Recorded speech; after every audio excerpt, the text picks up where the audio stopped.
So we are expecting, Tiffany said, probably 40 people. So I'm going to share a little trivia with those of you who are here on time at 9 o'clock. And this will be very, very useful to you in your business.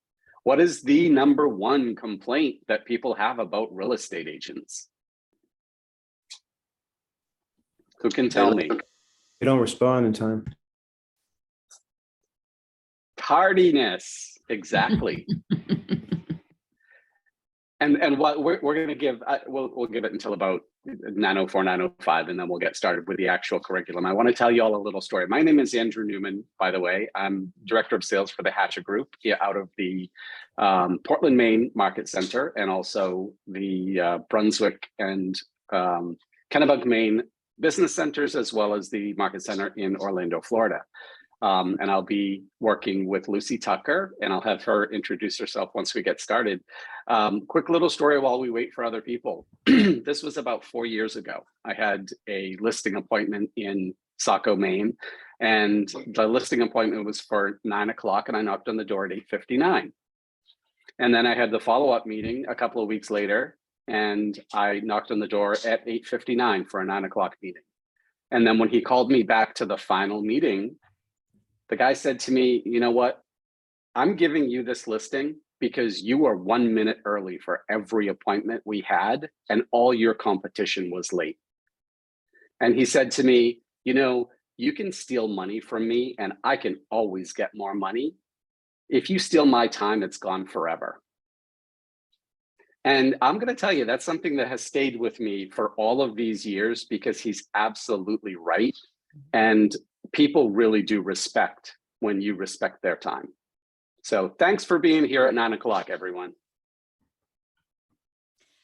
Well, and I'll jump on that, because we want to be respectful of your time. We understand that you're taking the morning to dedicate to this, and we appreciate that. And as Andrew said, time is valuable. It's the one resource that we all have the same amount of, and need to use it wisely. I'm going to mostly stay on mute until he asks me to do something, or I'll jump in, because I am doing this from home. And then, you know, in the Zoom world, I have 2 dogs and I have a cat that's attacking me right now. I am Lucy Tucker, independent agent in Maine, have been with KW since 2010, and I am current ALC member, have been for a long time, and current education chair. So if you have any questions, feel free to reach out to me afterwards, but I'm ready to go. All right.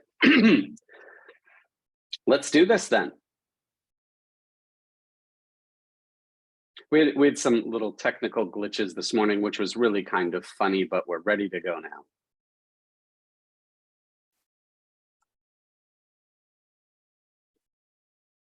And Andrew, I made you the host, so you should have screen share there, and you should be able to want to make that. Okay, I got it.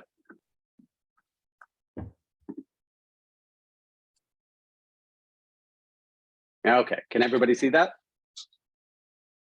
Got it. I can see it. Thumbs up. Great. So we're going to go through today, and I know this is the end of the series for you. You've been through this, all of the other aspects. And the last thing I believe that you learned in Ignite was how to win the buyer and how to win the seller. So now what we're going to do is we're going to take it to the next level, and we're going to talk about what happens after you win them. How do you work with them? And this is intended to be a really different approach. As I was going through the materials for this course, it really is a change from what we've seen Ignite in the past. And Lucy can attest to the fact, I'm sure, you know, when Ignite first started in 2014, I believe it was a very different program than it is now. So this is pretty exciting. Very exciting. Hopefully you're all getting a lot out of it. So this is what you've been through so far, right? You've been through all, you know, the talk about becoming a real estate expert, what you need to do that. Lead generation, because without leads, we don't have a business. Lead follow-up, because without conversion, we have a business, but we don't have any income. And now we're talking about the transaction. And today, as I said, is going to be working with buyers and sellers. And we're going to go through this in in sort of 6 different steps here. So we're going to talk about success with clients in general, success with buyers, success with sellers, because those really are 2 different things. And then we're going to get into success with co-agents.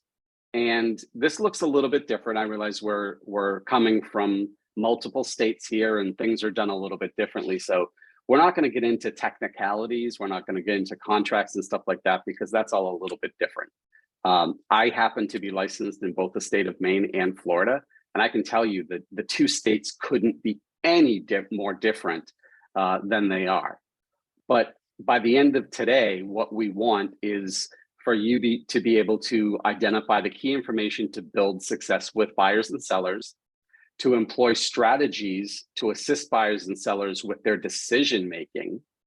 And in a changing market, which we have now, that's probably more critical than ever.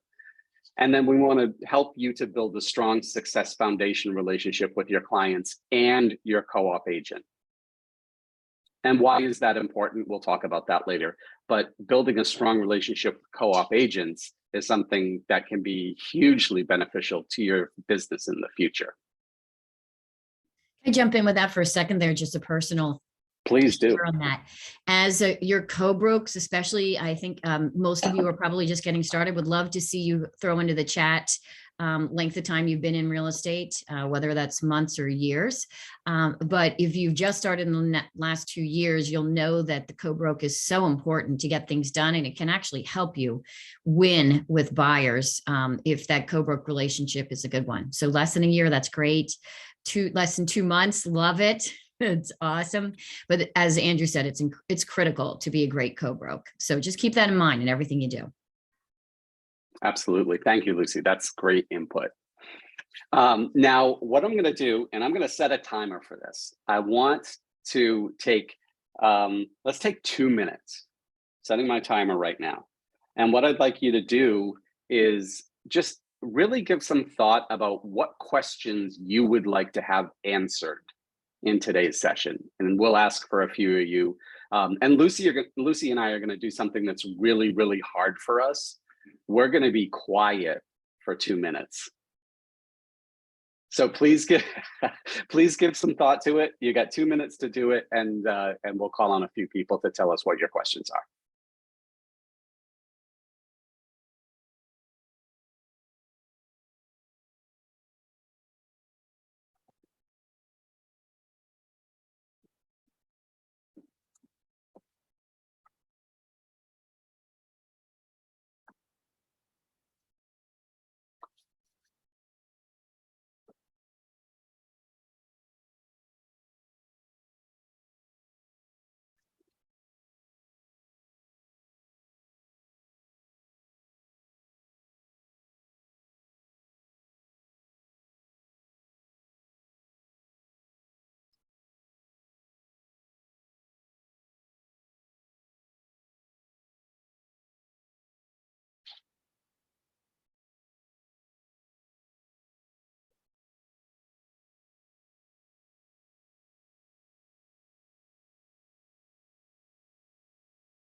Lucy, how hard was that for you?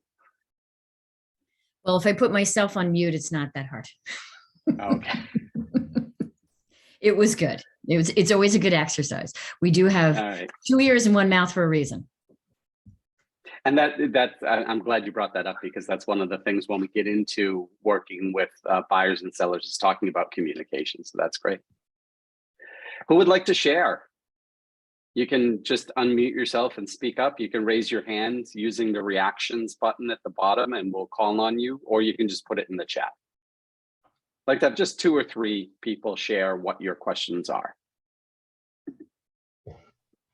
And we know it's a Monday morning, but we would love that participation. It's much more effective when people chime in.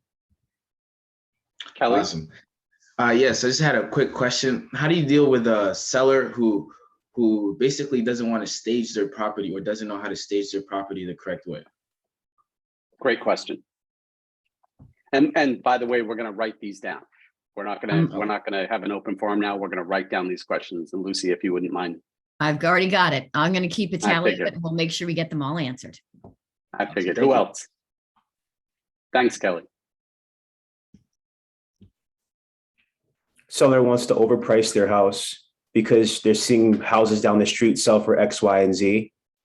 And looking at comps, their house is not, the market's not calling, the market's saying that they're going to pay X for this property, but she wants Z over, way over. And, the discussion, I've heard it before. I want to hear it again, how to have that discussion about price. Gotcha. Yep. Thank you, Jason. We'll make sure that we address that. How about one more?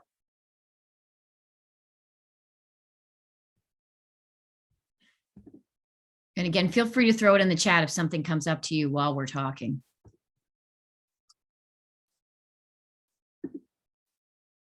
All right, so we'll go with those two. So what we'll do, Kelly and Jason, at the end of the program today, you let us know if you feel like your questions have been sufficiently answered, and if they haven't, we'll either try to answer them at that time, or Lucy or I will talk to you individually about it. Is that a deal? Sound fair? All right. So how many of you have read The Millionaire Real Estate Agent? It should be #1 book that everybody reads when they get into real estate, in my opinion. One of the things that Gary says in The Millionaire Real Estate is that virtually every top producing agent we have ever worked with has a deep and almost inherent sense of service. They have a servant's heart and place their buyers or sellers' real estate experience above all else. They are always thinking service. That's a pretty powerful statement, wouldn't you say? And that is, really, if we think about it, that's kind of the premise of what we're going to be doing here today. So let's start with success with clients in general. The point in the transaction we're focusing on today is the time between getting a signed buyer or listing agreement and getting to the point where we're receiving or making an offer. And there's obviously a bunch that goes into that. But just as you're going to take aspects of lead generation into the transaction, you're going to take aspects of what we discussed today through and past the closing. And when we get to the very end and we talk about the daily success system, that's where you're going to see when taking it past the closing is going to become most important. So when it comes to great communication, providing a strong foundation for a sustaining relationship is one of the primary goals of that, right? Because having a good strong foundation, right? That's the ability to communicate effectively with your client. It's not about having the words, it's about having the relationship and the ability to communicate with them in the way that you need to. You're going to be able to set and manage expectations proactively through the transaction, right? Because I asked you the question, those of you that were here right at 9 o'clock, I asked you the question, what's the biggest complaint people have about real estate agents? And the answer is they're not on time. The second most common complaint that people have about real estate agents is that they don't communicate well. Those are the top two things. So setting the foundation and being able to manage expectations proactively through communication is what will make for a successful transaction. Creating peace of mind. We're talking about people who are making probably the most significant financial decision of their lives. Do you think peace of mind is important to them? Right. And does anybody think peace of mind is not important to them? Raise your hand. Thank you. Okay, good. And the most important thing is that it's your credibility that is on the line, right? So when we get into some things later in the program today, we're going to talk about asking for referrals. We're going to talk about asking for reviews. That's your credibility, because positive reviews and referrals come to people that have credibility, right? I mean, does that kind of make sense? Wow, it really is Monday morning. 100%. So there are 3 levels of service that we're going to talk about today. The number one is purpose. And, I'm going to go just a little bit off program here for just a moment. And I would like to ask and think of this, you don't have to answer this one verbally, but have you defined your purpose? I mean, do you really have a clear understanding of why you're in this business? And I know that sounds like a pretty deep question, but that's what purpose is. And if we have a well-defined purpose, it's going to take us much further than if we're in it for the money, right? And then what is your value proposition? So once you know what your purpose is, then you can translate that into something that will provide a higher level of service to your clients. And you need to be able to define that value proposition and explain it to your clients. And now here's one where we get into the third issue, which is fiduciary. And I realize that as we go from one state to another, being a fiduciary may or may not be even a possibility. But as we get into this, we're going to talk about being a functionary versus a fiduciary. And that is where the distinction is made. As I told you before, I'm licensed in Maine, I'm licensed in Florida. In the state of Florida, I cannot be a fiduciary. It just, that's not the way the law is written there. In Maine, if you have a client and where disclosed dual agency is legal, you can be a fiduciary to 2 different people at the same time. So if you have specific questions as it applies in your state, then I would direct you to your market center leadership to get those answers, because I'm not qualified, and Lucy is licensed in Maine as well. So when we get to the fiduciary part, just keep that in mind, if you will. So functionary versus fiduciary. A functionary has a specific task relationship with their clients, right? They do the job by dotting the I's and crossing the T's. A fiduciary, there's a much higher level of trust and obligation. Okay, so if you look in your participant guide for the chart from the MREA detailing the difference between them, then that'll give you further explanation. So dual agency, again, this is not legal in every state. So if it's not legal in the state that you are licensed in, this wouldn't apply, obviously. But a dual agent, disclosed dual agency, is when an agent represents both the buyer and the seller at a client level, meaning at a fiduciary level. And it's important that you remember your fiduciary obligation to your client if you have that type of a contractual relationship. Maybe just throw a 1 in the chat if you know you have a disclosed dual agency in your state, a 2 if you don't, and a 3 if you don't know. Just curious as to where everybody stands. I'd be curious about that as well. Great, Ellen. So that's 1, 2. Got it. Mm-hmm. And we have somebody who I'm afraid to pronounce your name Mehwish. because I'll get it wrong. Mehwish? Yes. In Connecticut, it's legal, but you have to disclose it. Disclosure with both the buyer and the seller. Yeah. Yes. I think the states that I'm aware of, it is a requirement that both parties be made aware that that is the case. Yes. Good point. Thank you. If disclosure, then it's legal.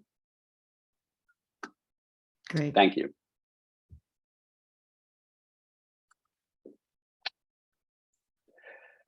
Setting expectations. This is one that I really like, because I think as we enter into transactions, as we enter into relationships, if we set the expectations at the very beginning, And when it comes to communication, which is kind of the part of it that we're talking about here, do your customers or clients always know what's coming next? Right, think about that for a second. And when you enter into a transaction, does your customer or client always know what's going to happen next in that process? Whether you're starting to look for homes, whether you're making offers, you're already in a contract, whatever the case may be, your customer or client should always know what's going to happen next. And this is the part where it comes back to communication. Some of you may have transaction coordinators that work with you, but is somebody always communicating? Is the question. One thing that I love to do, and I'm a big proponent of scripts and dialogues, right? So I believe in asking for permission. And when it comes to setting expectations for communication, one of the things that I like to do is just have a really early conversation. And what I'll say to people is, there are going to be times during the process when we're working together when I'm going to say things that are going to make you uncomfortable. And when that happens, the reason is because I'm being honest with you. Is that going to be okay with you? Right? So think about that for just a minute. What I've done is I've set an expectation that at some point in time, I'm going to say something that they're not going to want to hear. Right? Your offer is too low. You're pricing your home too high. Whatever the case may be, there are going to be things that they're not going to want to hear, but I've already gained permission from them to have those difficult conversations. So later on in the transaction, when we have to do it, I'm going to remind them of that. Does that make sense? Right? One of my favorites. Another one of my favorite one-liners, and this is always great because it will help you remember to set expectations, is the one sentence that says, here's what's going to happen next. If you end every conversation or every transaction or any communication you have with them, here's what's going to happen next, then it will prompt you to remind them of the process. That's a great point. And Lucy, thank you for that.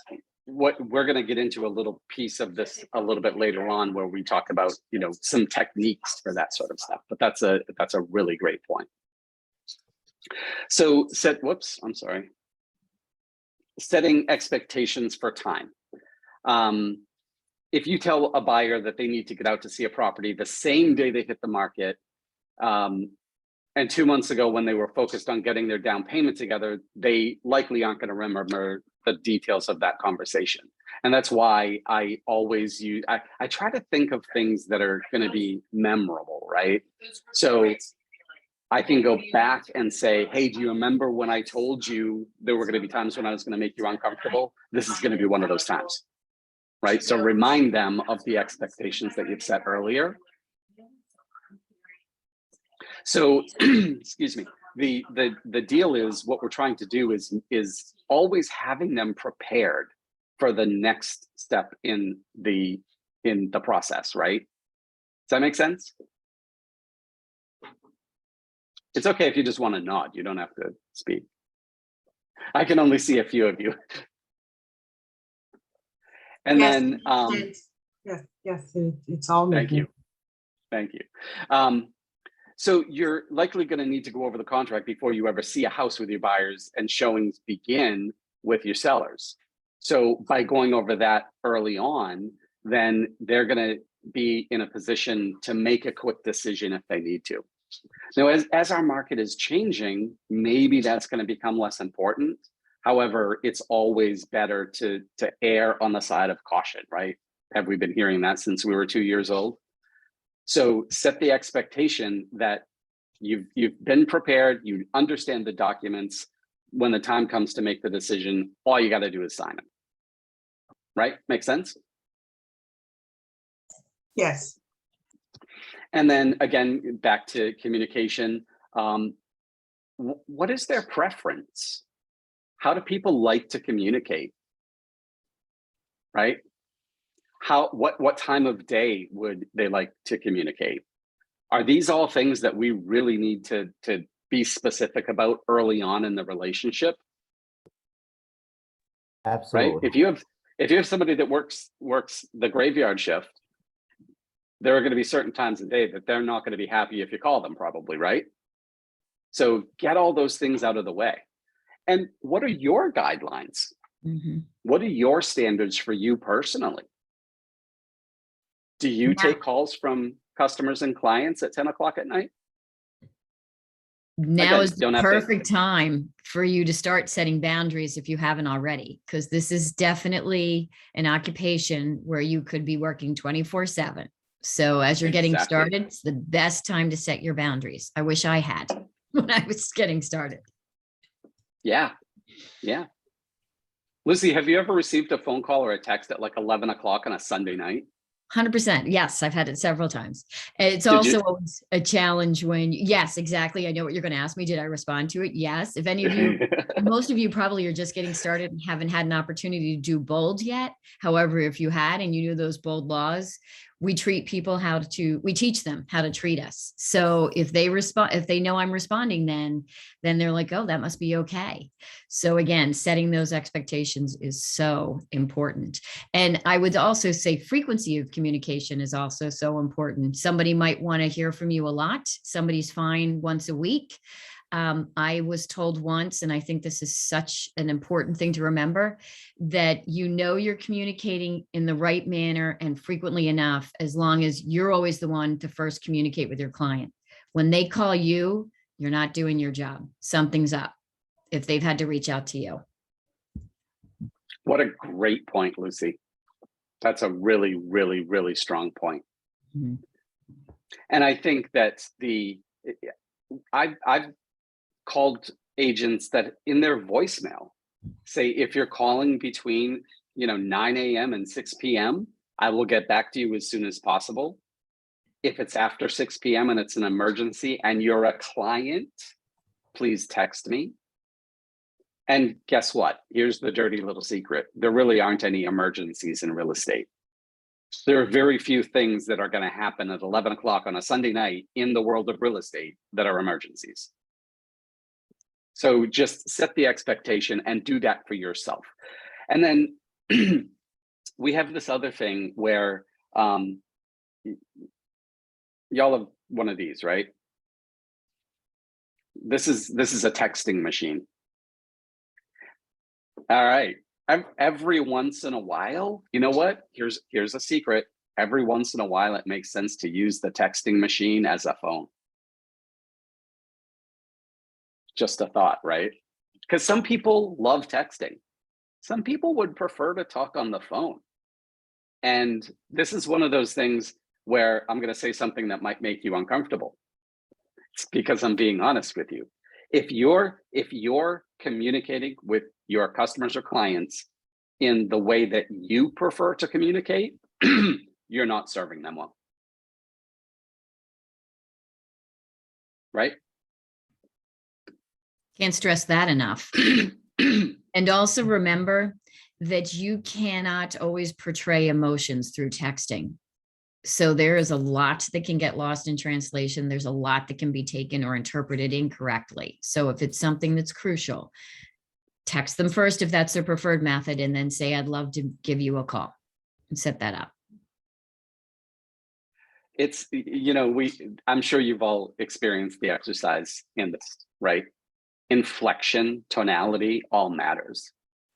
If I were to say to you, Lucy drives an Alfa Romeo, or if I said Lucy drives an Alfa Romeo, two really different things, right? That doesn't come through in a text message, doesn't come through in an email. So unless you have a client who just really doesn't like to talk on the phone, I would recommend using the texting machine to communicate with them on a regular basis. So setting contingencies. This is something that I see, David, you have your hand raised. Let me finish this point and we'll get right to you, okay? I'm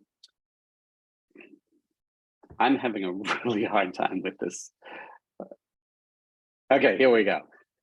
Every time I touch my mouse, it advances. Very sensitive So today. forgive me. Okay, setting contingencies, what does that mean? Let's say you start working with somebody in March, and you know that the first weekend in May, you're going to be attending a wedding in California. Would it not be a good idea to start the conversation around that now in March and say, by the way, I'm going to be away for 7 days the first week of May attending a wedding in California. Here's what's going to happen when I'm gone. So-and-so in my office is going to be here if there's property you need to see, or if there's walkthroughs or inspections. I've already got this covered. I just want to let you know that I will be away during that time. And then if you're setting up the contingencies early, then you're just going to remind them of that, so that when the time comes, we talked about peace of mind. That's what this is about for them. David, you had your hand up? Yep, sorry, good morning, switching screens. So 3 things. 1, I'd love if you could repeat what you said about that person's outgoing message and the idea of if they said, I will get back to you today, if it's at 9 to 6, or I'll do my best, and the texting, like, I would love to hear that again. 2, I love what Lucy had said about never have the client call you first, right? Anticipate things. And Jeff Glover, not sure if you're familiar with him, he had been invited. Absolutely. Okay, our market center, and that's one of their biggest things for saving time and efficiency is you call those clients when it's convenient for you, set it up so they're not calling you. Anyway, for the next step. And the third thing, and I appreciate your time, was having that text message, save those, because that can also be a backup. My wife's been in the business for 7 years. I'm just starting. And there have been times when she's had like a verbal agreement with somebody she thought, but couldn't track that down. So that's probably, a nice also addition to having it written down either in text or email. Without going down too many bunny trails here, I think you raise a do. really valid point there. And, also every state has a real estate commission. We hope we never meet them in person. I know who everybody on our real estate commission is, and none of them are invited to my wedding. Right? We don't want to be in the same room with them, but if we ever are, having that trail of conversation is also important too. Good point. And then getting back to, I think the first thing you said was talking about the outgoing message on the voicemail. I've heard really a lot of variations on that. It really is what standard you want to set for yourself. So I've heard some people who, please leave me a message, and I return phone calls between 5 p.m. and 6 p.m. or between 11 a.m. and 12 p.m. Right? Something like that. Whatever your standard is going to be, here's the key. Stick to it. If you say you're going to return calls between 5 and 6 p.m., return calls between 5 and 6 p.m. Make sense?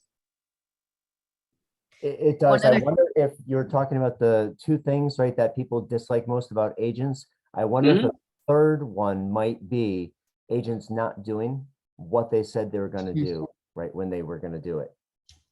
Integrity, be a person of your word, right, David? Excellent point. Yeah. I would say before moving on from contingencies, if you are a solo agent, also would love to see maybe a 1 in the chat if you're a solo agent right now, or 2 if you're on a team. This can be one of the biggest challenges as someone who's been a solo agent for several, basically my entire career in real estate. When you know you're going on, taking vacation is so important. So when you know you're going on vacation, or you hope to go on vacation, you put that in your calendar. Get a buddy in the market center who's also a solo agent. We have a lot of solo agents texting here. I mean, for a couple of you are on a team, but a lot of you, majority, seem to be solo agents right now. So pair up with someone so that you can cover for each other, so you can have that much needed time off, or if an emergency comes up. And it's, you don't have to pair up in any other way, totally informally, just to have somebody that can cover for you on a more consistent basis. And it's great to be able to do that for each other, not necessarily for compensation, but that's your compensation. I'll cover for you when you go on vacation, you cover for me. So just wanted to add that in as a solo agent. Great point. And Lucy, just so you know, Lucy has been a solo agent in the real estate business since I was in the second grade. Yes, I have the solo agent thing down pat. Yes. No, good point. Thank you, Lucy. Okay, here, this one I think is really critical because is there anybody that's in our Zoom room today that doesn't think that we're in a shift? I mean, one of the things that we know about real estate market shifts is that they start in the West and they move east, right? That has been demonstrated every time there is one. They start in the West and they move east. Well, guess what? Guess what's happening out West? It's a shift. So are we starting to see the signs of that in the Northeast at this point? I think we are a little bit, right? So what is the market of the moment? And are your customers and clients fully aware of what the market of the moment is? So is it, whoops, we got somebody in the waiting room. Oh, I can, are they? I let them in. So the market of the moment is properties are staying on the market for a little bit longer, right? We're seeing in a lot of cases, we're still seeing multiple offers. We're just not seeing 73 of them in the first 48 hours, but you know, some multiple offers. Sometimes we're seeing price reductions. And this is something, you know, I look at this when I come in the morning. How many price reductions were there yesterday? And, you know, in the Maine MLS, we only have one MLS in the state of Maine. You know, we might see 60, 70, 80, 90 homes that are having price reductions these days. We weren't seeing that a few months ago, right? Would you agree? So we know that things are changing, and this is probably weighted a little bit more heavily towards sellers at this point, right?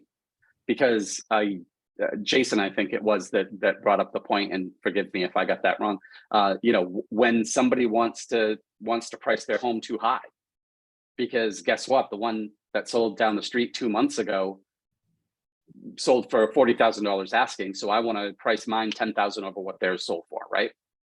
Well, guess what? If I could have predicted this 3 months ago, I'd be a really wealthy person. We didn't know 3 months ago what it was going to look like today, and what it looks like today isn't what it looked like then. So if we can turn back time a few months, sure, we can price your home at that. Let me tell you the reality about where we are right now. And then I'm sorry, Andrew. Go ahead.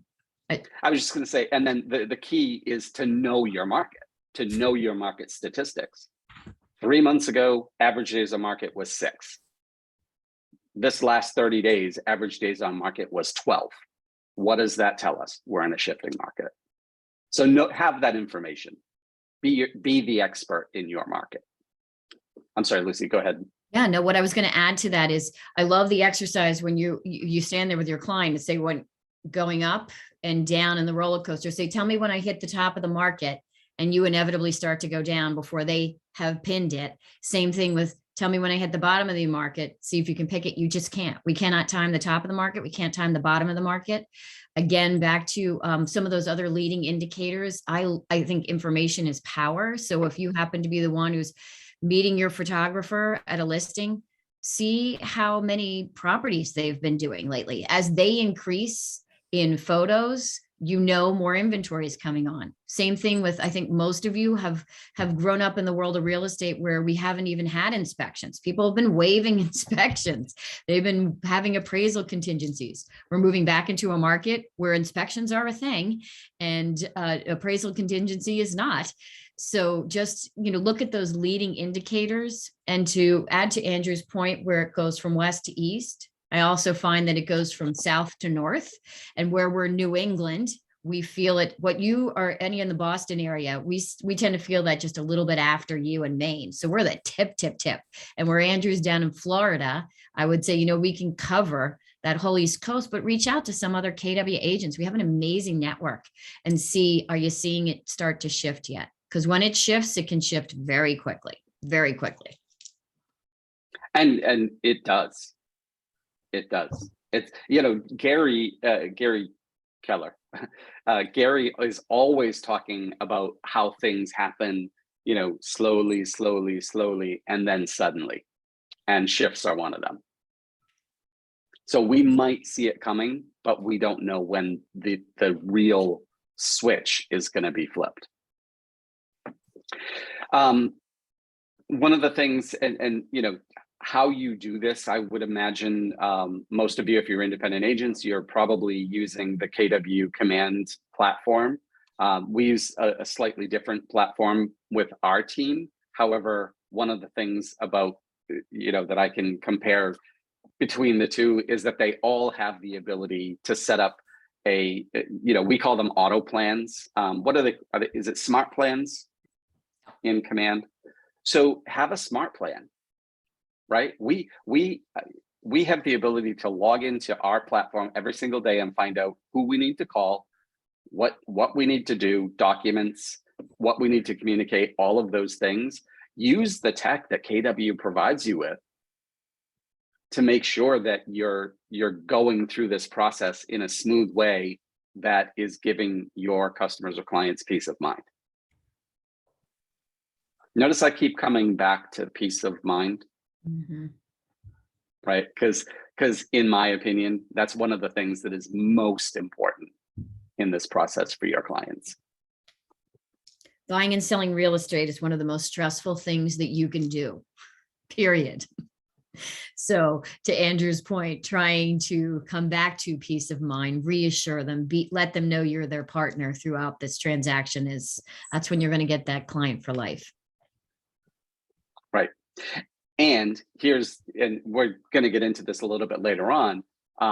2 items that you should put into your checklist, right, in your smart plan, is asking for reviews and asking for referrals. Right, and we're gonna dig a little bit deeper Excellent into segue. that. Oops. So 3 keys, right? Asking, providing value, asking for help, and then reward. If you provide stellar service, provide education, advice, and care, then you're providing value to your customers or clients. Would you not agree with that? And then the second one is ask for help. So here's a question. I don't remember where I first heard this, but it was, I thought something really powerful. Just show a physical raise of hands. How many of you ever have had the opportunity to help someone in your life? Now, I want you to think about when that happened, how did it make you feel?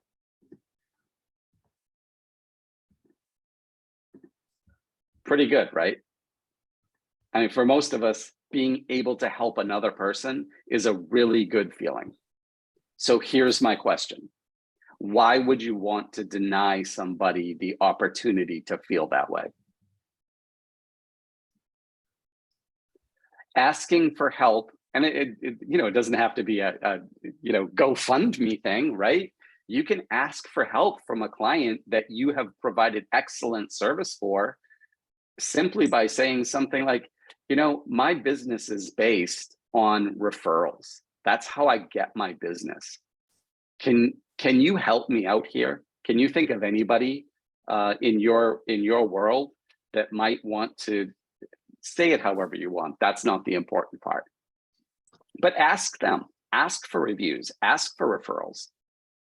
And then finally, the reward. And this is a reward for, excuse me, for their behavior, right? So show them that you appreciate it. Send them a gift card for a coffee shop. Send them a little, thank you. If it's significant, a little thank you bouquet or something like that. Send it to the office where they work so that they'll talk about it with the people around them. but just show them that you really appreciate it.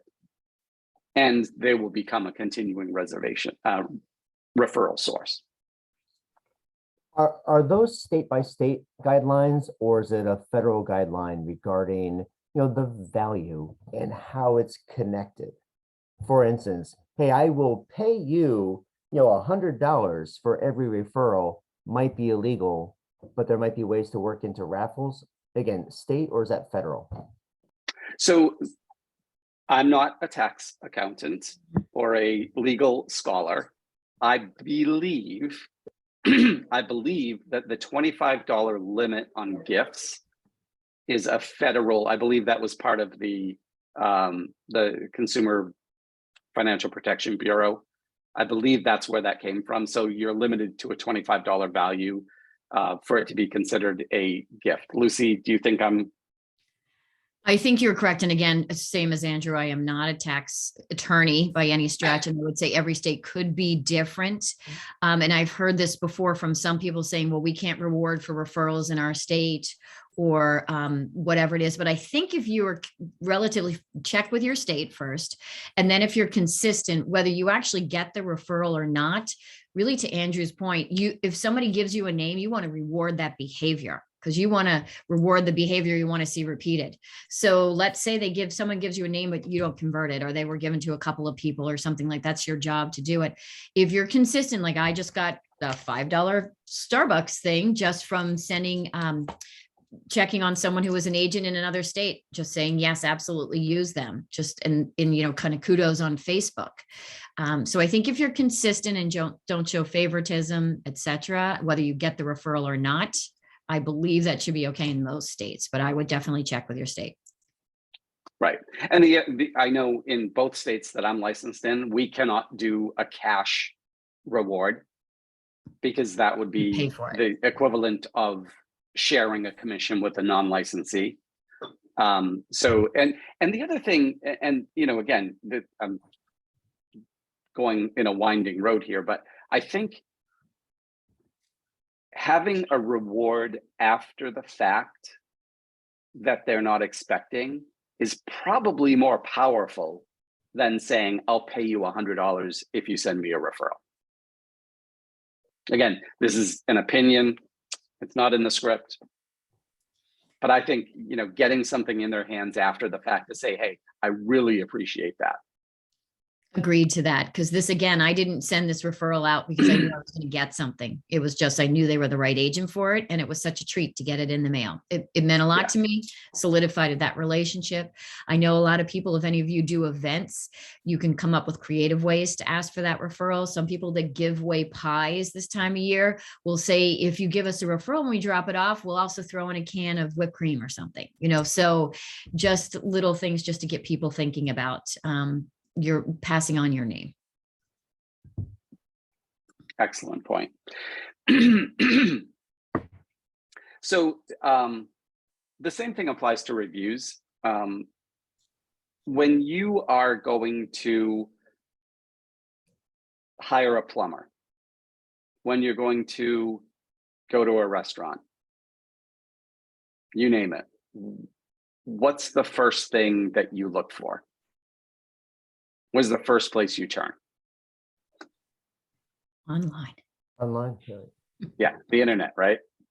So we're gonna Google Lucy Tucker, and we're gonna find out what her Google reviews say about her before we even think about contacting her. And if she's got 2 stars, so here's the thing. If we ask people to review us only at the conclusion of the transaction, do you think there's the possibility that we're missing some opportunities? Do you think there might be value in getting a review from someone at the high point in the transaction for them?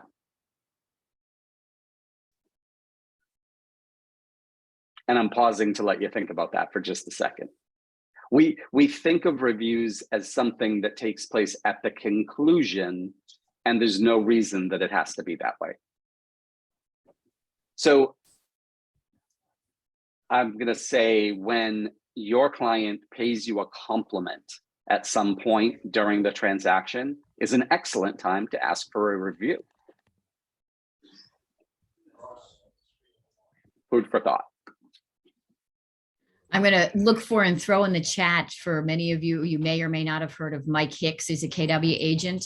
He has a promise script, and he actually asks for reviews several times throughout the transaction. Every time after something positive has happened, after you get through inspections, after you get through appraisal, et cetera, et cetera. So I'll see if I can track that down and throw it in the chat.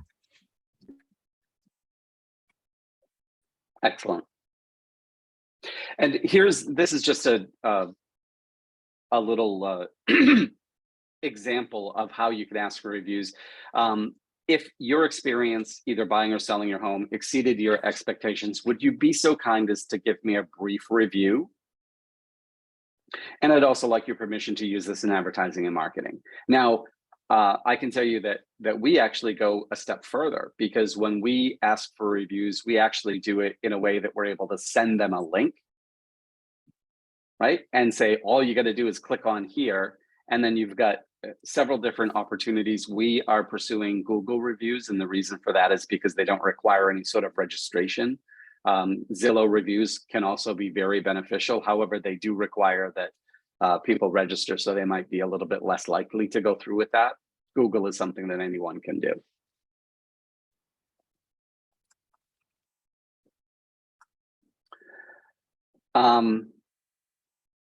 What are the kinds of things that you want to hear from sellers in a review?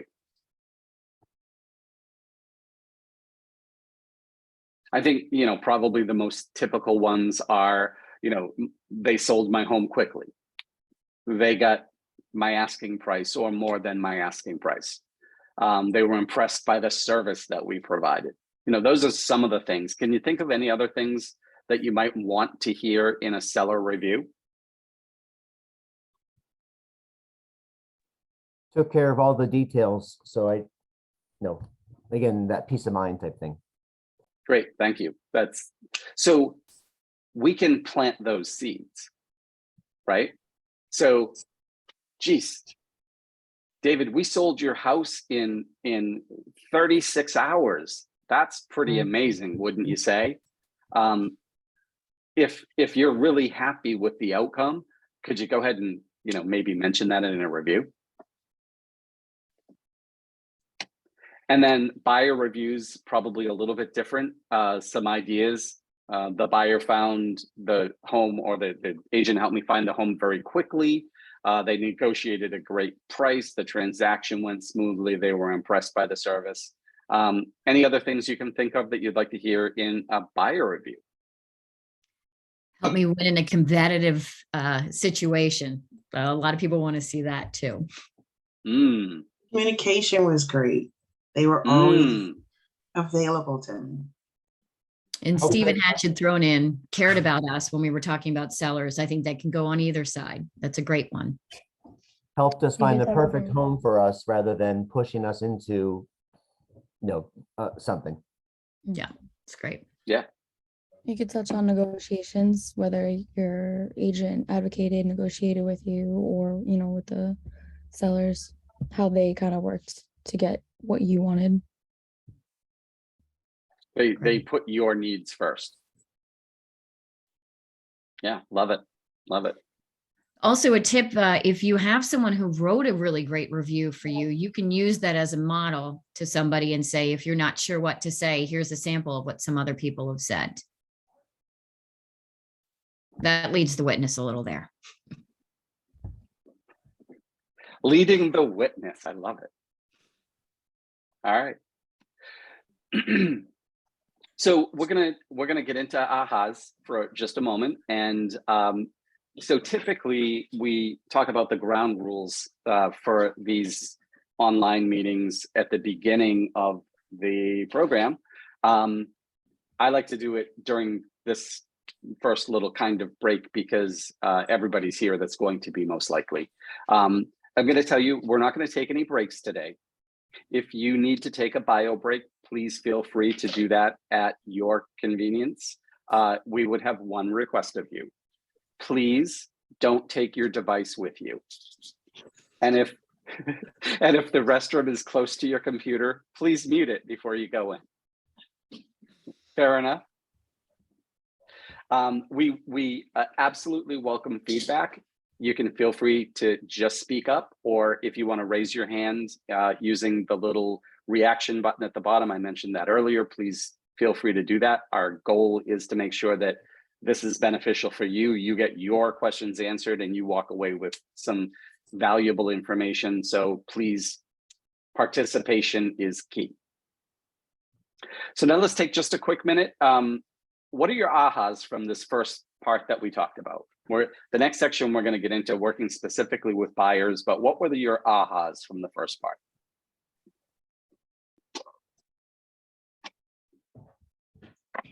I like setting the expectation that we're going to have difficult conversation. I'm going to say some things that you might not feel comfortable with. Is that okay? Because I'm telling you the truth. I love that one. Thank you. Thanks. Anyone else? We got to have at least one more, or we're going to have to go back and repeat the section. Setting up the voicemail. Oh, setting up the voicemail to give people the expectation of when they're going to hear back from you. That. Great. Yep. Thanks, David. I actually really like where you talked about looking at the West to show you what's coming forward. I didn't know that. I'm fairly new, and you know, that's with anything. You got to see what's going on there because it's coming your way. Yeah. Hey, that's something I learned. I've been in the business for 10 years. I learned that last month at Mega Camp. So reaching out to we're always going to be. I'm sorry, reaching out to your clients in their format that they were comfortable with. Excellent. Excellent. Thank you.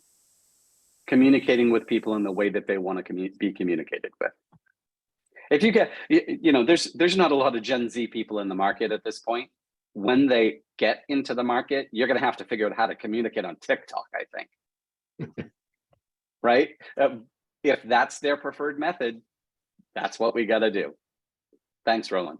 Why don't you talk about that then? Because you know, I'm over 40. So I'll look at TikTok. I don't want to, but it looks like I'm gonna have to. That's what I'm being told. Setting up expectations. So that's what actually that would be my aha. Besides, the shift always starts in the West and then to East. But going back to setting up contingencies. Today is my 66 days in as a realtor. So I feel like I should take any chance, any opportunity. But I heard you guys that say set up the contingencies, set up you know, the availability by text messages or phone calls, vacation. I don't know. I feel like I just want to be very alert to what's going on in there, just for at least 6 months, and then after that, I can have the luxury to set up those you know, those setup times for customers or clients to contact me. Mm-hmm. So, can I say something that might make you feel uncomfortable? If you set that standard for yourself now, it's going to be hard to change. The sooner you set your own standards, the easier it will be to maintain them. Do you, I know, believe me, it seems like just yesterday that I was starting out in this business.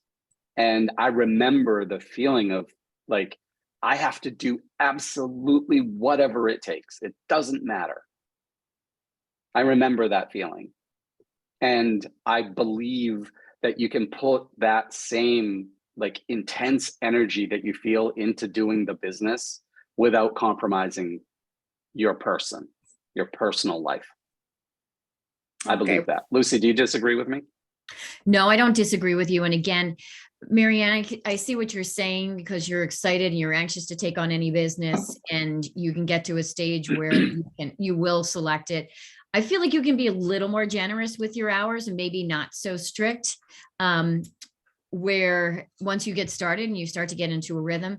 However, if you're someone who wants to deal with repeat and referral clients, and a lot of your business is the same, those clients you have now may be with you forever. So you are going to set those expectations. If you can be available 24/7, they're going to expect that when you're busy years down the road and you're going to be exhausted trying to take care of everyone 24/7. So just, we're all human. This is something I always struggle with as a solo agent. Like I can't let my clients know I'm going on vacation. This summer I went on vacation and I can't tell you how many of them said to me, "Oh, thank God, we didn't think you did," just things like that.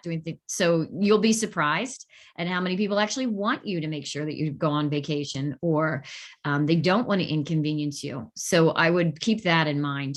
And also I had a MAPS coach that told me several years ago that I think that now is a great time for all of you. And we see more hands coming up. So that's great.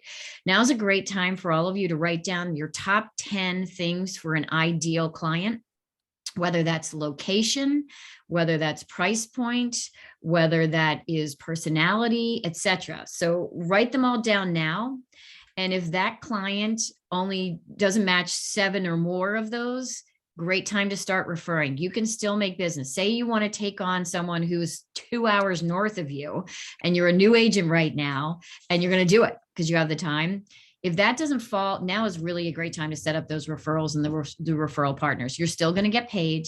You're going to have another relationship with an agent there who will send you referrals, and you're not going to be driving yourself crazy, driving all over the state or county or whatever it is. So that was one of the best pieces of advice I ever got. Maybe set your top 10. If they're less than 7, refer them out to somebody who they fit with. All right. Did that answer that question, Marion? And then I see Jason and Ellen both have their hands raised. Jason, do you want to start? Sure. And I'm just thinking, I always think about what clients say about me to their friends. So if they say, "Hey, Jason's super responsive," and he actually responded to me at like 11 o'clock one night. So now all their friends expect me to answer a text at 11 o'clock at night. So by setting an expectation that, I have office hours because I love my wife and I want to keep her, I think people will understand that for sure. Great point. And when you really think about it, do you think it is possible to still be super responsive and simply do it within the parameters that you've defined? Absolutely. Absolutely. Yeah. I think everyone can value wanting to, have a work-life balance. Maybe some people more than others, and certainly the kind of client I want to work with understands that there needs to be a work-life balance for me to be successful. Absolutely. Absolutely. Thanks, Jason. Excellent. Ellen. So mine might be certain situational when you talking about setting those expectations. Particularly, I have a potential client. We started the process, get them pre-approved, got him connected with the lender, and there were some financial issues he needed to fix before he can continue. So, at this point, we're just kind of nurturing and watching to see what's going on. However, he seemed to think that he could still call me several times a week. One time text me at 2 a.m. Of course, I did not reply, but good. Where am I setting those expectations? We can't move forward at this time. He's got a few months before he could, at least 6. So a situation where he's needing to do some credit or down payment or whatever, he has some stuff that he needs to work on. Correct. Okay. And oftentimes people who know that they're going to be buying a home at some point, right, are anxious to get that process started. And, looking at homes today is not going to be beneficial to you, because what if we start looking at homes and then all of a sudden, in, 2 months when it's really time for you to buy, you find that your situation is a little different. Number one, this home isn't going to be on the market anymore. And number two, things are changing rapidly in the real estate market. So I like to prepare them to only look at things that they are going to have the ability to purchase, because otherwise you're just teasing them. Right. Well, and I didn't have any interest in showing him properties, but he, he's, oh, I saw this house, I drove past this house, and I'm like, great. And I did have the conversation. I said, you know what, those are great. And hope, if they're still in the market, once we get our pre-approval, we'll definitely take a look at them. I do follow up with him, I started off kind of once a week or every 2 weeks, just to, see how things are going, any updates or changes. Do you have any questions? Is there anything I can do to help you with that? What he was telling me his issue was. So yes, but what I'm not going to do is have him calling me several days a week. So if I may go back to something that Lucy said at the very beginning, she said, if your client is calling you, then you've waited too long. So just a thought. Mhm. How about we do this? We've got a couple of months, right, before you're actually going to be ready to buy. How about if I give you a call once a week between now and then, and we talk about the homes that you've driven by that you've liked, and we talk about the open houses, and we just spend a few minutes together once a week. And, oh, you went to an open house. Great. You loved the house. Great. What did you love about it? Mhm. I'll take those notes. And then when you're ready to buy, I'll have a much better idea of what we need to find for you. So can we do that? Can we have that conversation once a week for, 10 or 15 minutes? Mhm.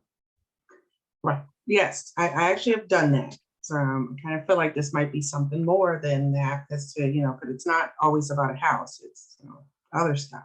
So I'm being nice and appeasing, but I think I'm being a little too nice. But I've had that conversation, we can, do this once a week, because I thought it would be a good idea. Almost exactly what you said.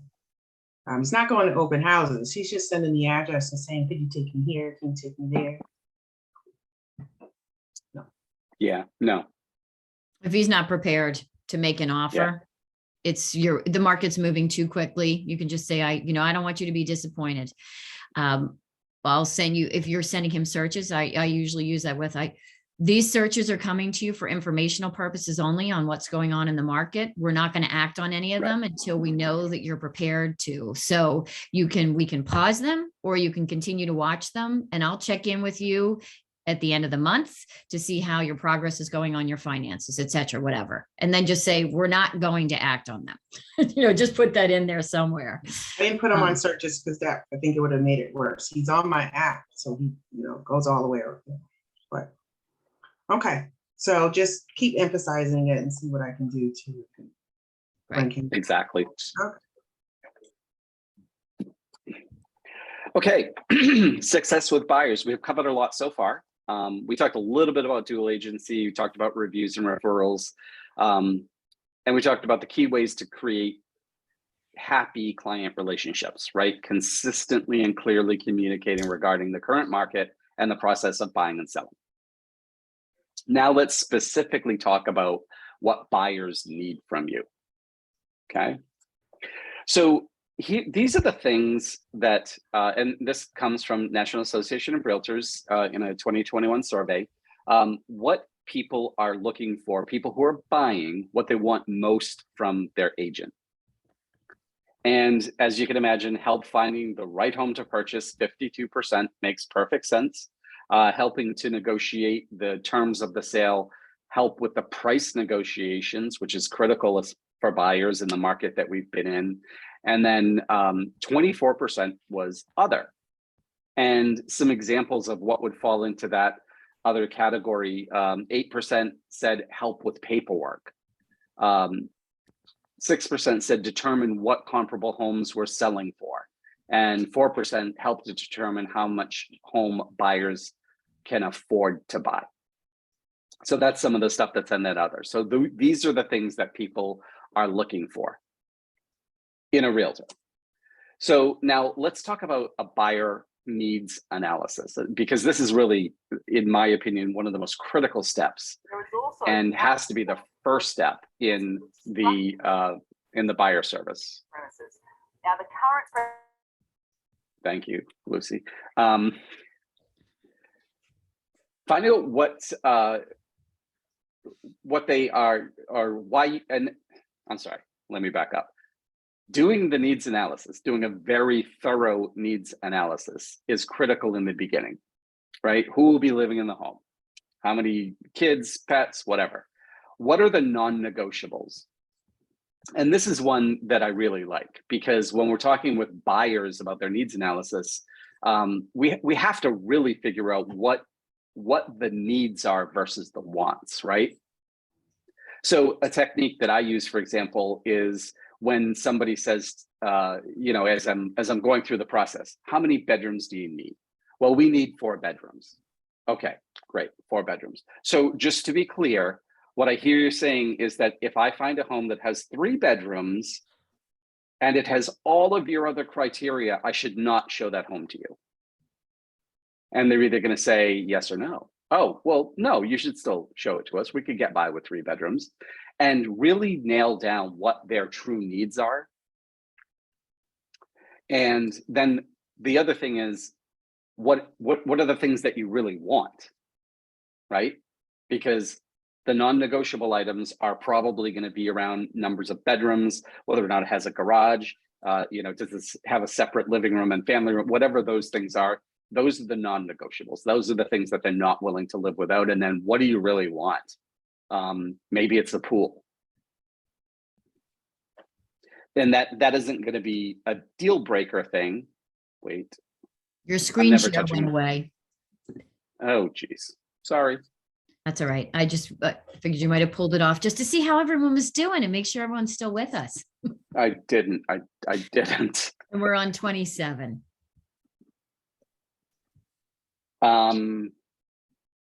That buyer needs analysis. Yes, I know, and I can't get back to it.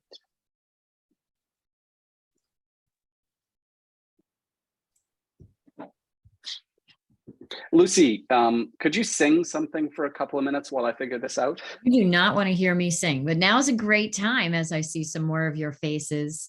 How many people are working with just buyers and or just sellers? Anyone working with just buyers? Show of hands there, Melissa. No, I'm not going to sing, Jason. You don't want to hear it. Ellen is. That's great. Yeah. So, and a lot of these things that when we get this back up, you will see can go with both, but this is pertaining more to buyers. And you must be exhausted because there's a lot of running around going on for buyers. Listings, usually you have a little bit more time to have some sanity in there, although the last couple of years have been crazy. So getting back to the, what are the things that we need to know? How old is it? Does it have to be move in, or are you willing to do some work? And then, finding out other things that could be important. Are they growing their family? Are they getting a raise? Are they getting a pay cut? Interest rates. We need to be on top of where interest rates are going. 2 days ago, the Fed increased the prime rate by 75 basis points. What's that going to do to interest rates? And we should have specific knowledge. It is not okay to say the Fed raised rates by 75 basis points, so mortgage interest rates are going up by 0.75%. That's not a direct translation. We need to have knowledge about what the effects are going to be, because that affects the buyer's ability to buy, or affects what they have the ability to buy. Interesting statistic that I heard not too long ago is that we lost about 30% of the buyers that were in the market because of the interest rate increase. When it went from 3 to 6, people who were investors that were not cash investors are no longer able to cash flow properties at current interest rates. And first-time buyers, especially with the increase in rates and the increase in prices, have been pushed out of the market. That's 30% of the buyer pool that went away. We need to know what's going to happen with our people that we're working with, right? The two things that we've figured out is there are two reasons why buyers need to buy homes. And these are the things that are going to affect their needs, right? So either their lives changed or their world changed. And what's the difference between those? A life change would be like a change in jobs. A world change would be a relocation. We want to move to Florida, whatever that is, right? So it's a change that, and I think probably the distinguishing factor is probably, is it something that they control or something that happened to them? So usually life changes are their choice. World changes are things that are external to them that are causing them to have to make a move. Make sense? Yes. Excuse me. A thorough and frequently revisited needs analysis is the greatest resource that you have in having tough conversations. Okay, so I'm going to let that sink in for just a second. A thorough and frequently revisited and revised needs analysis is your greatest resource when it comes to having tough competitions. Pro tip: when I repeat something, it's usually an indication that you might want to write it down. So conversations about what they can afford is a really important one, because what we've seen happening over the last several months is people that we started working with that were at a $450,000 price point are now at a $325,000 price point. That's a tough conversation to have with them. And if we're constantly revisiting and revising the needs analysis, then those conversations are going to be much easier. I know we looked at that 6-bedroom, 300 or 3,000 square foot home last week. However, that was before the Fed raised rates. Now we have to go look at the 4-bedroom, 2.5. It's a tough conversation to have, and a constantly revisited and revised needs analysis will make it easier. Fiduciary conversations are, that's really just, again, not everybody can do it, but that's talking with them about the things that they should and shouldn't be doing, right? So don't buy things on credit. Keep in contact with your lender to make sure that your pre-qualification is up to date. Don't quit your job. Don't get married. Pay all your bills on time. These are conversations that we need to be having. And how many of you have been in the business long enough to have had a client go out and buy a brand new car on credit 3 days before closing? I was just about to add that in. Buying a car or even appliances. Mm-hmm. People think they're going to get their appliances for their new move, it's a sale this weekend, etc. Just say, please do not go buy that until the day of closing. Make sure that we're looking at that, because it will impact you, whether you're not, you lose financing on the day of closing. I saw that Ellen had a hand up. I don't know if she still has a question or. Just, so I was wondering, so you mentioned, so the interest rates go up. So now having that conversation with your buyer that, hey, we're looking at this, but that, does that mean that you've had that conversation with your lender first? Has things changed, or is this a conversation that my buyer has now brought to me that things have changed? Yeah, and I think that conversation, that communication between all parties involved is always the best rule. So you need to be in touch with the lender, or at least know that they're in touch with the lender, and be having those conversations so that you always know where you stand. Make sense? Yes. Okay. So that, and we talk about the fiduciary conversations. Don't quit your job. That seems like such a no-brainer. I have to tell you, back in April of this year, I had a property under contract. I was representing the seller. Everything was going along swimmingly. And then I get a call from the lender a week before closing. And he says, I'm sorry, but we're going to have to decline the loan because the buyer quit his job. And he thought that it would be okay to do that because he was becoming self-employed in the same industry. So just lack of understanding, and he was not my client, obviously. Those are the kinds of conversations. Before you make life changes, please have a conversation with me. And quitting your job to become self-employed, that's a life change that should have had a conversation around it. Even Make changing sense? your job. And if you've got someone who's moving to the area and starting a new job, again, to Andrew's point, very important to stay in touch with their lender. How will that impact? How long do they have to be at a new job, et cetera? Valerie's got a question. Hi, so this sort of happened to me. I had a buyer and I set them up with the lender and their credit score was like 580. And so obviously he didn't qualify for any of the mortgages at the time. And he wanted me to now be his rental agent. Well, can you help me find an apartment? But what do you do in that situation? I don't even know if I could do that. Like, how do I help him find an apartment? We work with buying and selling, not renting. That's a great question. So what I would do, and this happens, we have a couple of Frequently. groups in both of the market centers that I'm affiliated with.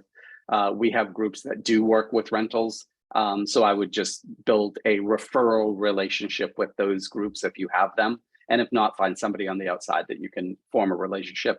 It's just like we talk about, when people have legal questions, when people have tax questions, we should have experts to be able to point them to.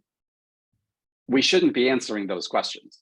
We should have experts at our disposal we can point them to, and rental agents would be one of those resources, in my opinion.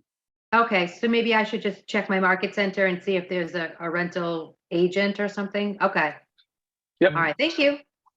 And you will get that question of frequently, believe me. And then I would also say that is someone you want to stay in touch with, and they can get lost. Say they're a year from now, and then all of a sudden they've forgotten about you. Make sure they still stay in your touch program. Make sure you still stay in communication with them that way. And a lot of these rental, we have agents in our market center that have rental divisions that will pay a referral to you, even when they place that rental, and they'll keep that agent, that client will be sacred to you, and they'll know it's coming back to you when that rental period's done. Exactly right. And the other thing is MLSs are different. Some MLSs will have rental properties in them, others don't. I have just as recently as last summer, I helped somebody find a rental because I do have access in one of my MLSs. I helped them find a rental. I got paid exactly $80 for my efforts. And that's okay, because guess what?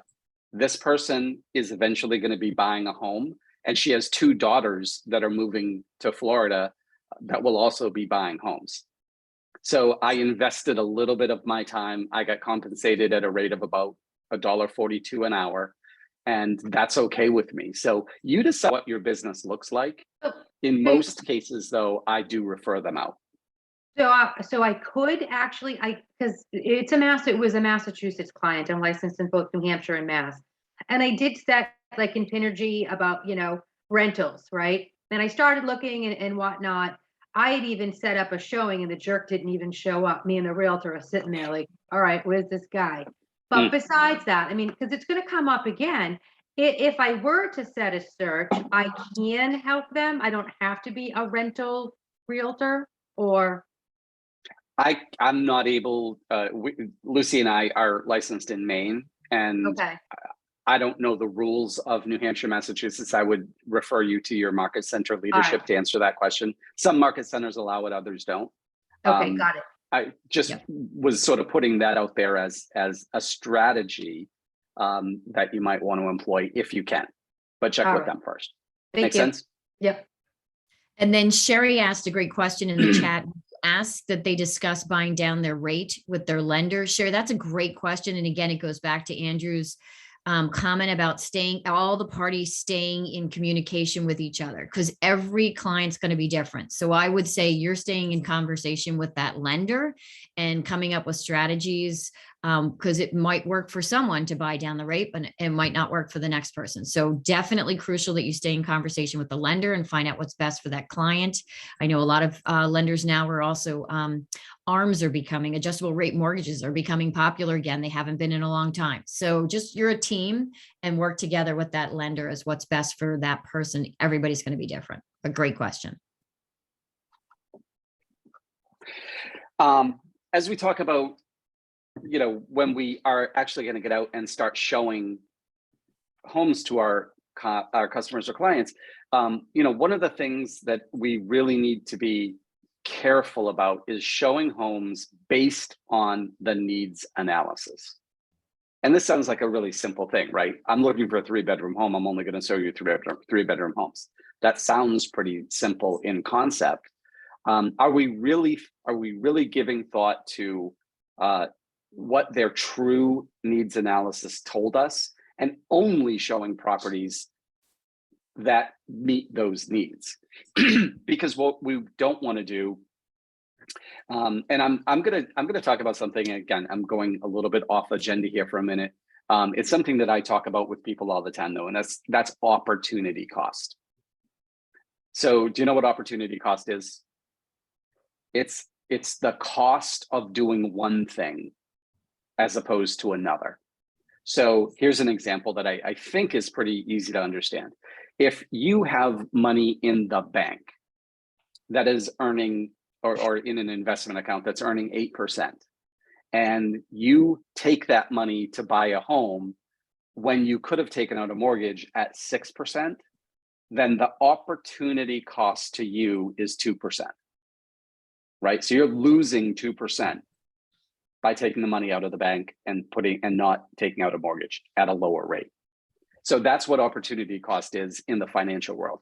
Opportunity cost for us is time. Think about this for just a second. Every minute of our time that we spend doing work that is not going to result in revenue is opportunity cost. So showing people homes that don't meet their criteria, that they can't afford, or whatever the case may be, is costing us money. So when you think about it in those terms, does then it not make sense to make sure that we're only showing things that would show up in that needs analysis? Have the MLS listing with pricing information and key details, including all disclosures at the time that you're showing the property. I have seen agents in the past where they'll go show the property, and then if there seems to be interest, then they'll go back and collect all the information. I would say there's opportunity cost in that, because there could be things on those disclosures that they needed to see before they saw the property. Mark the properties on a map and answer questions about locations without violating any fair housing rules. Be knowledgeable about the property and the neighborhoods. And now remember, we're talking about buyers here. So we do need to be more of a market expert, as opposed to when we're working with sellers, we need to be more marketing experts. In buyers, with buyers, we need to be market experts. Know what has been going on. Spend 5 minutes doing just a real quick CMA of the neighborhood so that you know what's going on in the general area, and can give them an expectation about whether it's going to be over asking, under asking, how long has it been on the market compared to the average. You should have that information, be armed with that when you get there, because the key is at the end of that showing, we want to be in a position where we're prepared to write an offer. Make sense? And then, obviously, part of our duty to make sure that our clients are well taken care of is to point out any issues or concerns that we see with the houses that we're looking at. Showing means agent interaction, right? Lucy said this earlier in the day. We talk about communication, and the most powerful communication skill that we have is our ability to listen.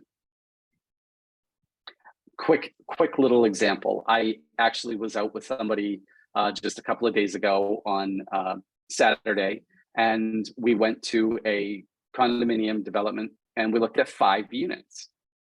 And I didn't say a lot during the time that we were there. And we got to the end, we looked at these 5 different units. And when we got to the end, she's like, I just don't know. I can't decide. I don't know which one. And because of the amount of time that I had spent listening, I was able to say, hey, Mercy, let me see if I can help you out with this. This one has the laundry in the bathroom, and you said you didn't want the laundry in the bathroom, so that one's out, right? And you said when we were in this one that you didn't like this little jog on the wall because you thought it looked funny. So this one's probably out too, right? And you said that you really wanted to have a balcony. So I think we can cross this one out, right? And anyway, long story short, I was able to narrow it down. And at the end of the time, it's like, oh, we have a decision, because here's the 1 out of 5 that we looked at that actually meets all of the needs based on what I knew going in and what I listened to while we were there. Make sense? And Andrew brings up a great point there when you keep going back to that needs analysis, because it can change over the course of how long you've been looking for property. I always have my clients write down a must-have, or I keep a note, my file of that, of what the must-haves are, and then the nice-to-haves. So he did just that. He went back to what the must-haves were and could eliminate them just by that. You know, the laundry in the bathroom, for instance, or not having. Must have or must not have. Right. Great. And then this is something that I think is, we don't give enough forethought to, is having a toolkit. Do you have a toolkit in your car for when you're going to be showing homes? And what is in it? Now, when we look at this list here, the first thing on it is sanitizing wipes. That got added, I believe, in March of 2020, if I'm not mistaken. But the things have changed. But do you have all of the paperwork with you? Do you have a map? I mean, that's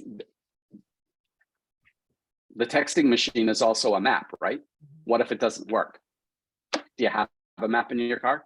I used to call it my CSI flashlight, just a little LED thing that was brighter than you can imagine.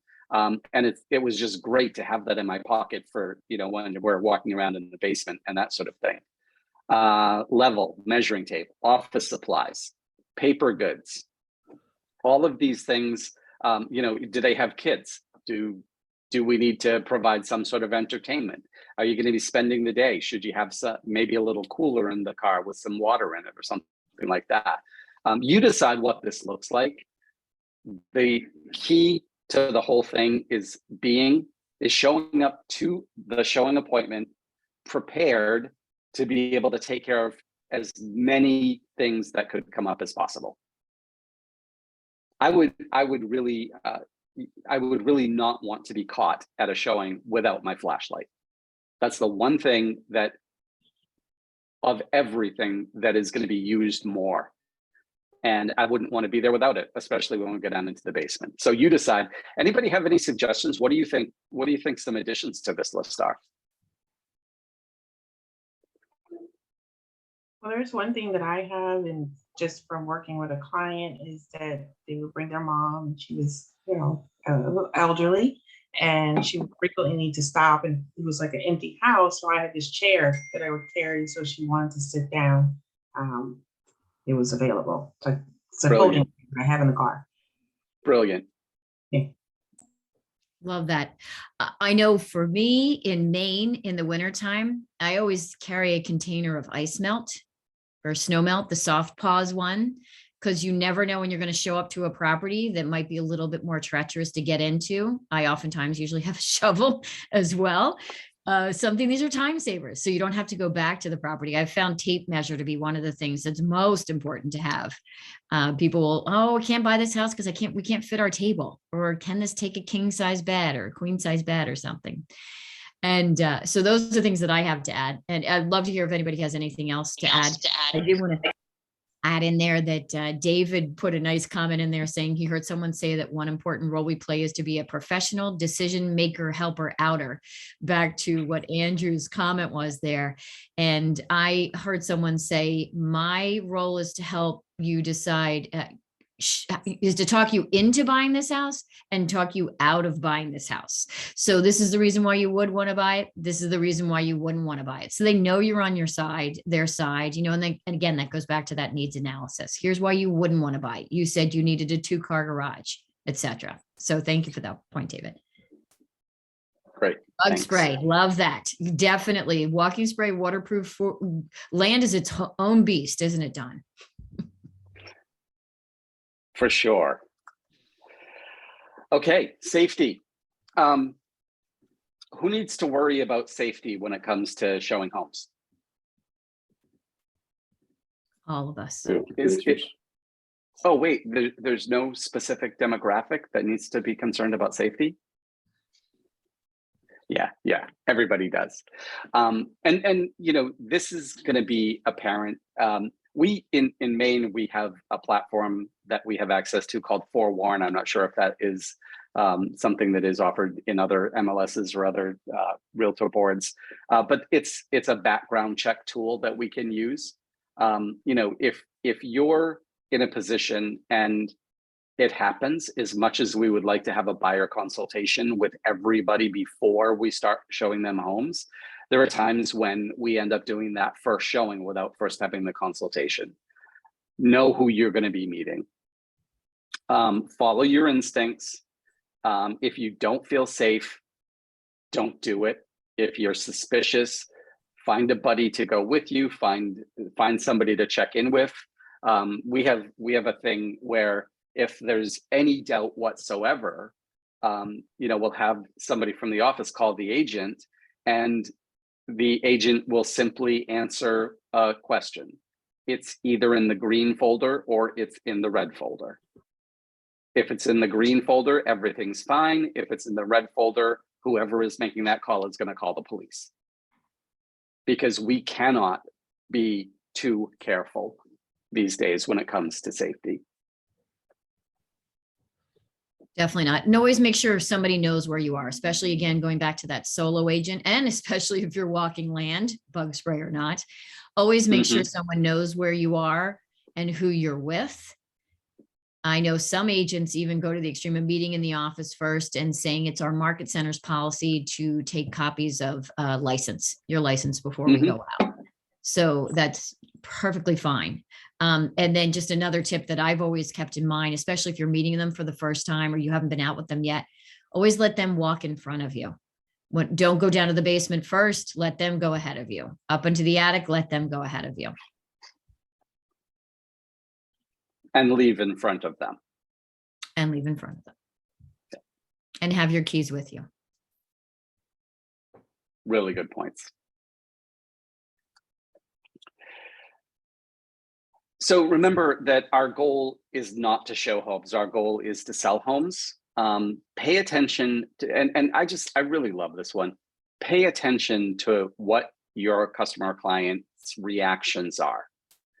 You can tell in, you know, changes in body language, changes in even breathing patterns are things that can be a key indicator that your client has found the home that they want. So again, you know, this goes back to, are we listening or are we talking?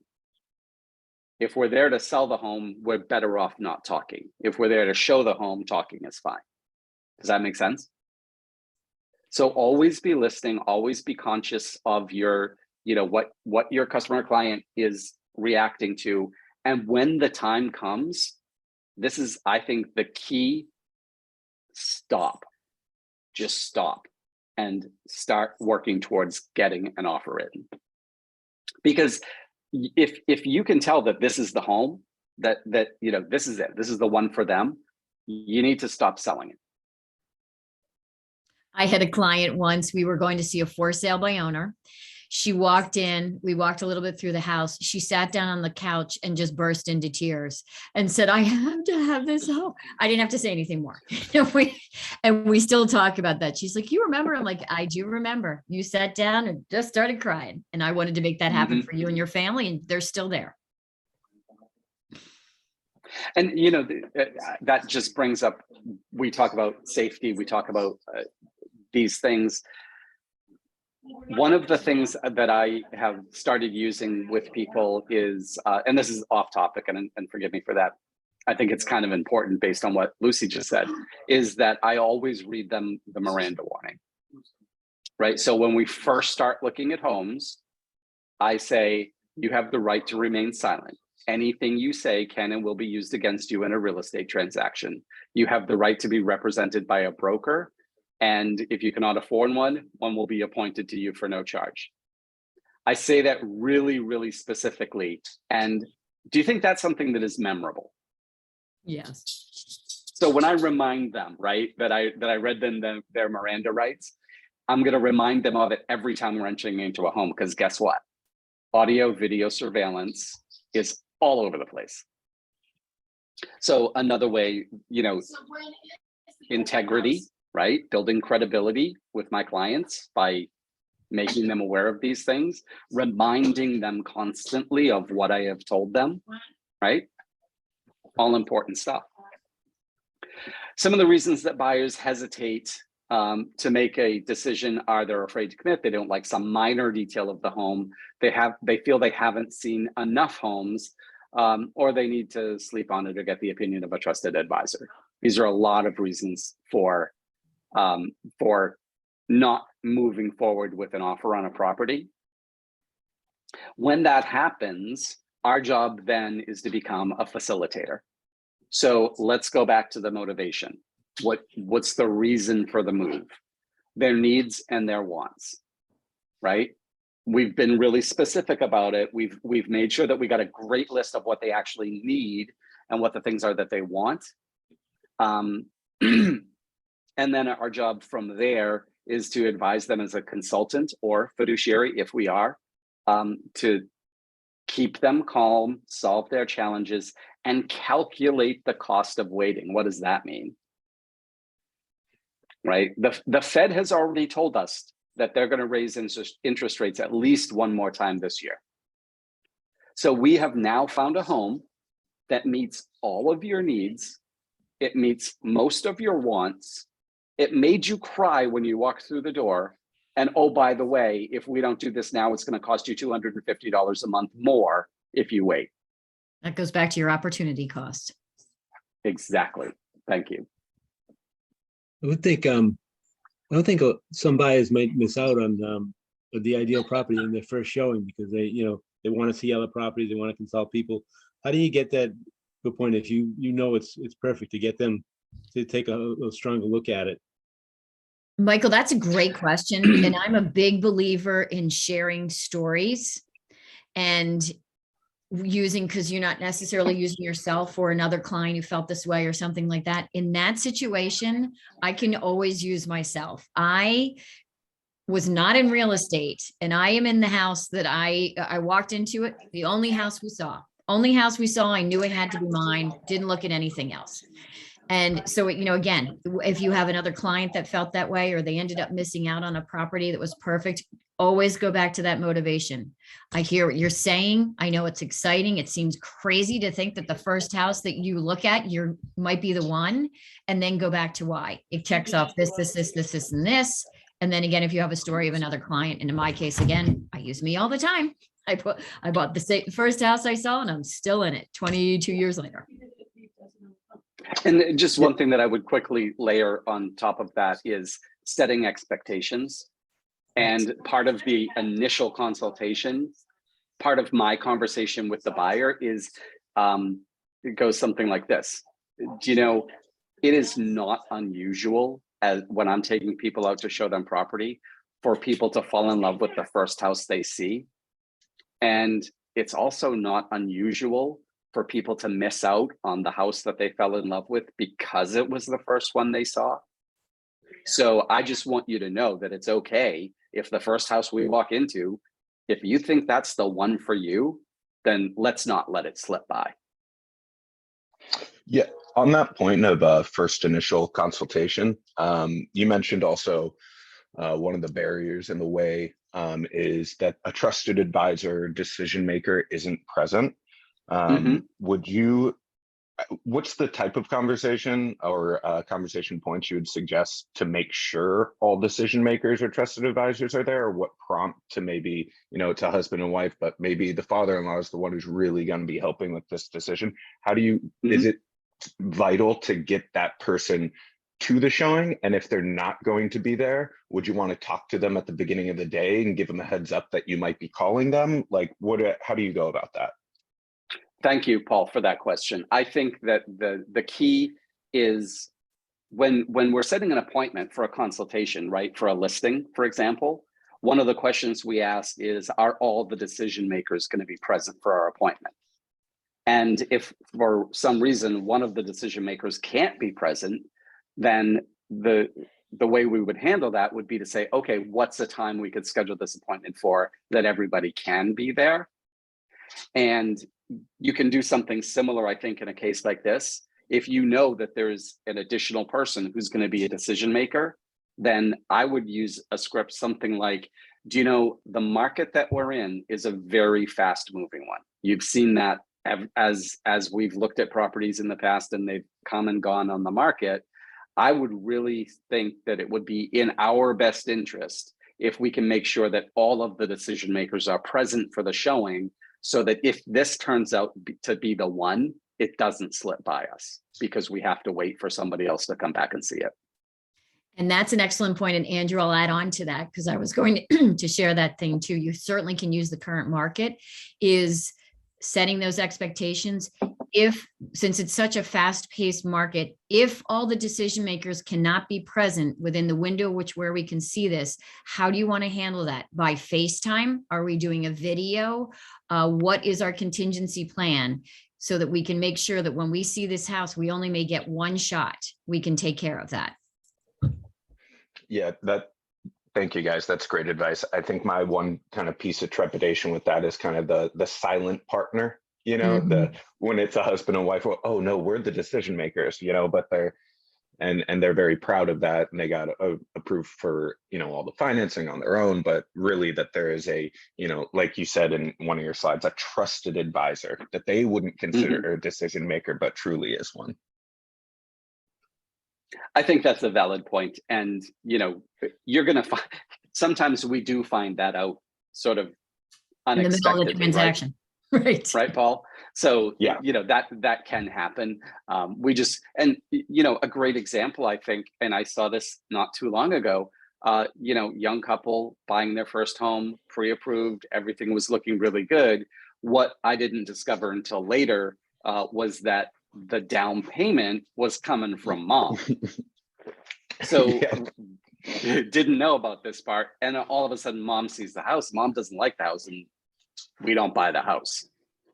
So it's really important to try to get as much of that information in advance. And as Lucy said, you know, what's the contingency if it can't happen the way we'd like it to? And that's a great question. Is there, before we start seeing property, is there anyone else who needs to see the property before you're prepared to make an offer?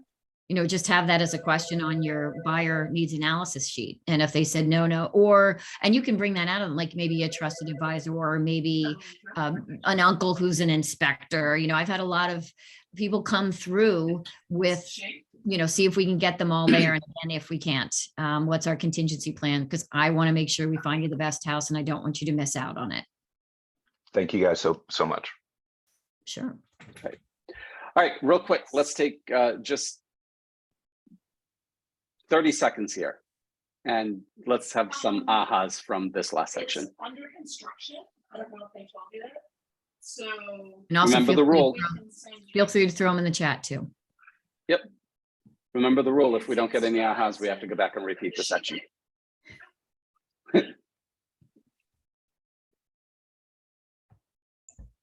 Okay, you have the right to remain silent in any and every you say can and will be used against you in this transaction. You have the right to be represented by a broker Or if you cannot afford one will be provided to you free of charge. That was an aha. I like that. I do tell people that, hey, be careful because they might be cameras in here. So I like that. I'm going to use that one. Aha. That's It great. it is free to be stolen. And Roland, I see you came off mute. Yeah, my aha would be the do diligent before you show your houses and make sure that you're prepared in pre-qualifying before you spend your time with your client. Excellent. Michael, I see you're off mute. Don't know if that was intentional, if you had something to share. And then Bruce brought in that he said asking early on about others who may need to see a home was a good aha for him. No, I stay off mute unless my dog barking. Got it. Marion, you have your hand up? Yes. Actually, there are a lot of people behind that it will have a strong influence when it comes for decision to put an offer. It can be, even though the boyfriend, it can be, the parents that they help with a down payment. It can be the inspector's opinion. I mean, it's a lot of contingencies there. So it's very important to bring, under my perspective, to bring to the meetings the person that actually is going to say, it's okay, right? It's okay by this, because it's just so easy just to get, even though they are not making huge decisions, but the opinions are sometimes, it's going to influence in people's decisions. If Absolutely. don't bring them. Great. Thank you. Melissa, you have something? Yes, I think setting the boundaries is huge and something that needs to further be reiterated every day. I had an agent who's been in the industry for over 20 years. She asked me if I wanted to be a real estate agent or a real estate agent, meaning spending all your time with buyers, just driving all over the place. So I put this to the test, and I had somebody reach out to me through Facebook, and he recently went through divorce, and he wants to be within a certain 20-30 mile radius from where his ex-wife is with his child, and he wanted to go look at houses. And so I asked him if he was pre-qualified, and he said no, he's not worried about that, he just wants to go look at houses. And so I did use the Forewarn app, and although it didn't say he had any crimes against him, he did have a foreclosure and a bankruptcy within the last 2 to 3 years. And so I did ask him in terms of his finance that I need to pre-qualify before I start showing homes. So I need to have something in writing to see, the validity or the seriousness of what he's looking for, and to kind of help him, look for what he's looking for faster, sooner rather than later. And he just would not want to take the time to get pre-qualified. So I said, unfortunately, I just am probably not going to be the right agent, because he's 45 minutes north of where I'm at. And so I didn't want to be that real estate agent in that particular instance. So I asked him to please get pre-qualified and reach out to me, or I can refer him to an agent who's closer.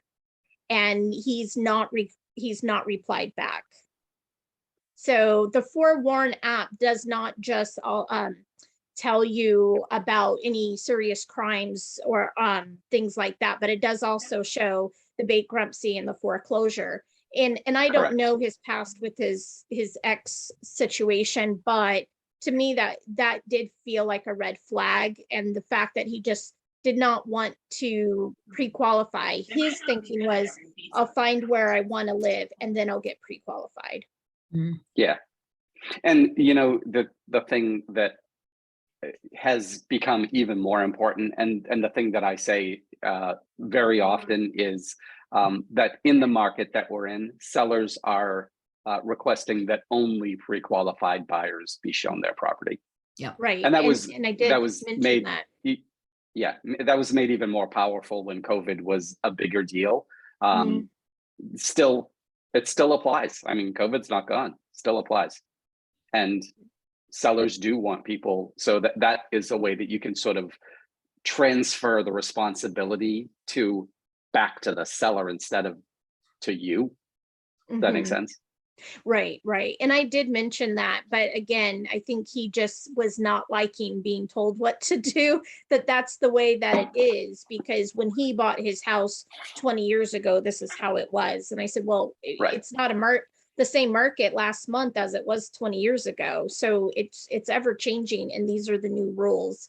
But the Forewarn app is very, very useful in those circumstances.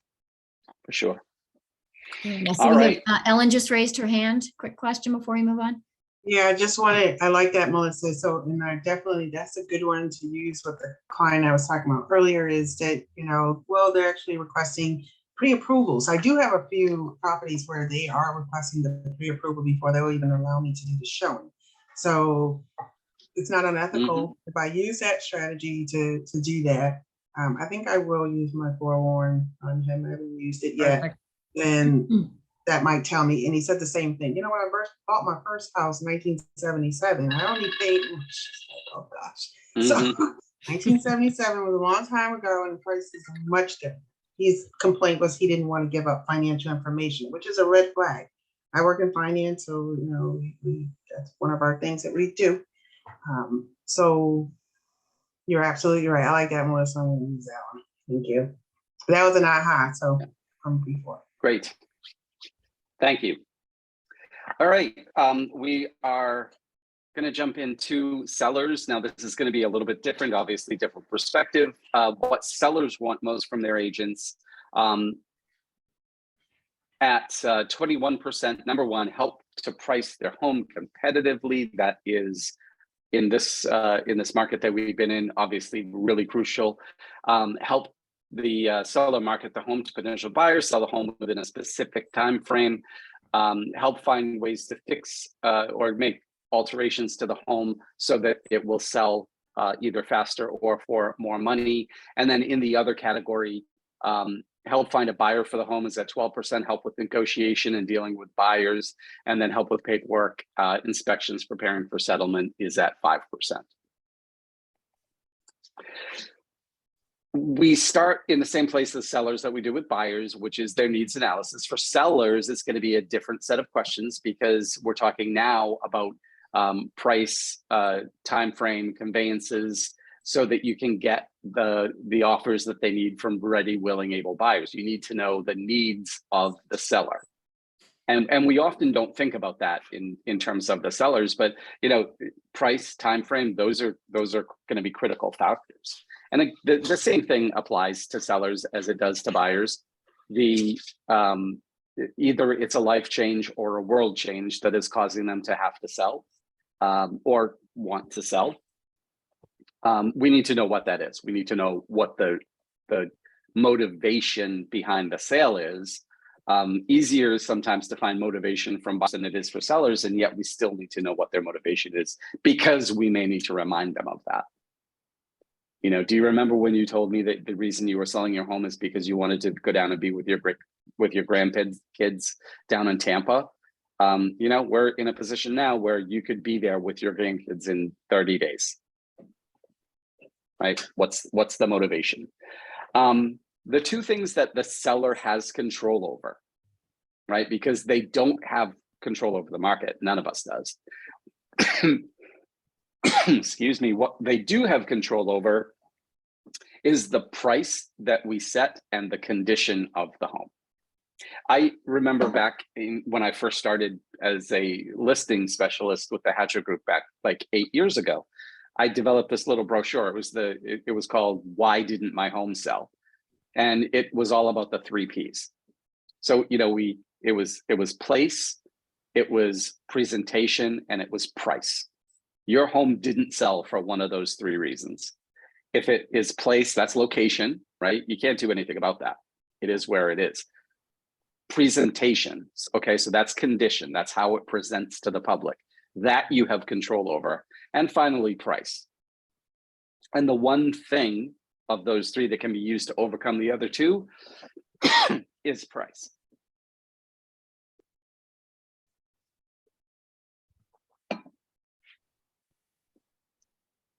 Excuse me, Lucy, can you talk for a minute? Sure, happy to. So price is, but also another way one of the ahas I was given early on is price is one of those conditions of marketing it's really important. Price can determine so much. And again, back to what Andrew was saying, always go back to that motivation. Where is it that they want to be? You said you want to be there with your kids, et cetera, grandchildren, whatever it is. Always go back to that. Just reiterate their words to them. It's crucial. And again, as this market is changing, Zillow, not our favorite resource at all. However, we need to be aware that consumers do pay attention to that.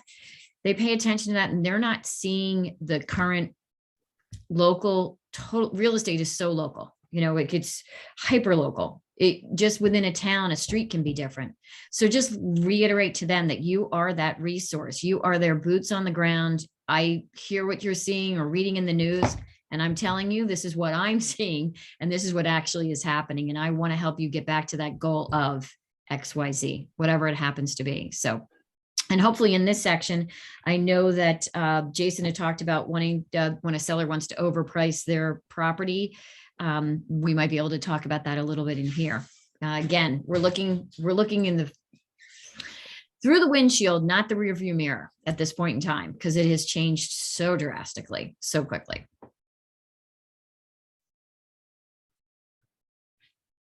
You good, Andrew? You want to go back off of mute? You good. Yes. Okay. Sensitive seller conversations. Have you ever done a preview in a home that looked like the one on your screen? And I think this is an excellent time also to get onto Kelly's question about not staging a seller who doesn't want to stage a property. This is when you have those sensitive seller conversations. Always have the conversation about there are going to be times when I'm going to say something that's going to make you feel uncomfortable, because what you're seeing on your screen right now is something that you need to have an uncomfortable conversation about. What are some things that you've come up with, that you've come across that require difficult conversations with sellers? I mean, pet odors. People who smoke inside their homes, cleanliness.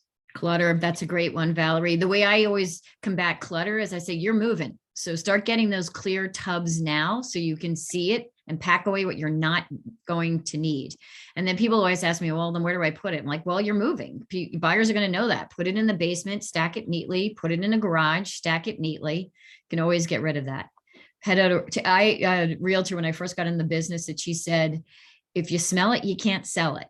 And I would say that is true to anything, but especially pet odors. And just know that most of our homeowners are going to be, they're going to be nose blind to that. Because if they're sitting, they don't smell it. They don't necessarily smell it. So you can talk generally speaking. And to Kelly's point, what I do is I'm at the stage now where I have I love to say it's good cop, bad cop. I have a stager that will come and do a walk and talk for my clients. So if it's something that I'm afraid I don't want to tell them, again, to Ellen's point there about religious items, how are we going to neutralize this so much? And let them be the bad cop and say, here's what, if you want to sell, here's what we're recommending as stagers or designers, show your property the best that we can.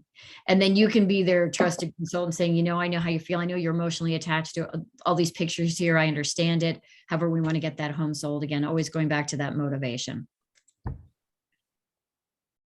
Exactly. And I think, and Lucy, if you disagree, I think that the odor, the smoking, those are the hardest conversations to have. Absolutely the hardest.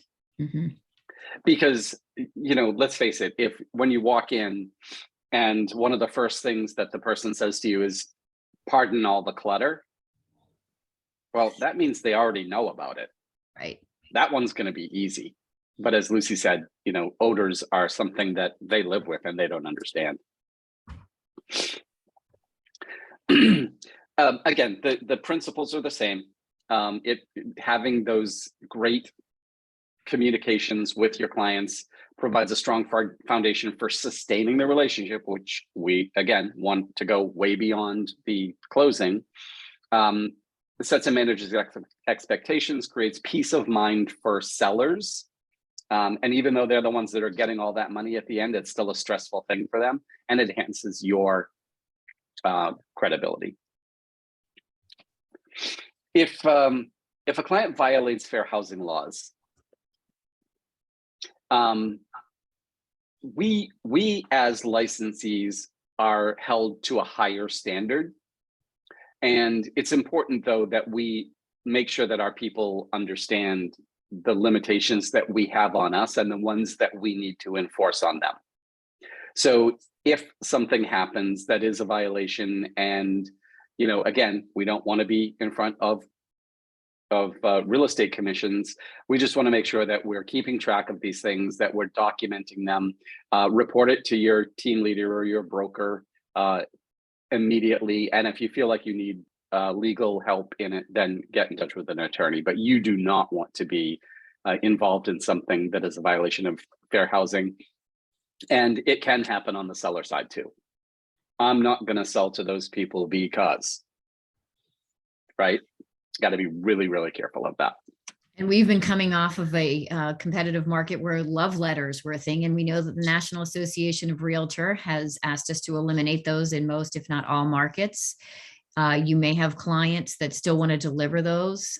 If they do, separate to you, I always say, just talk about the house.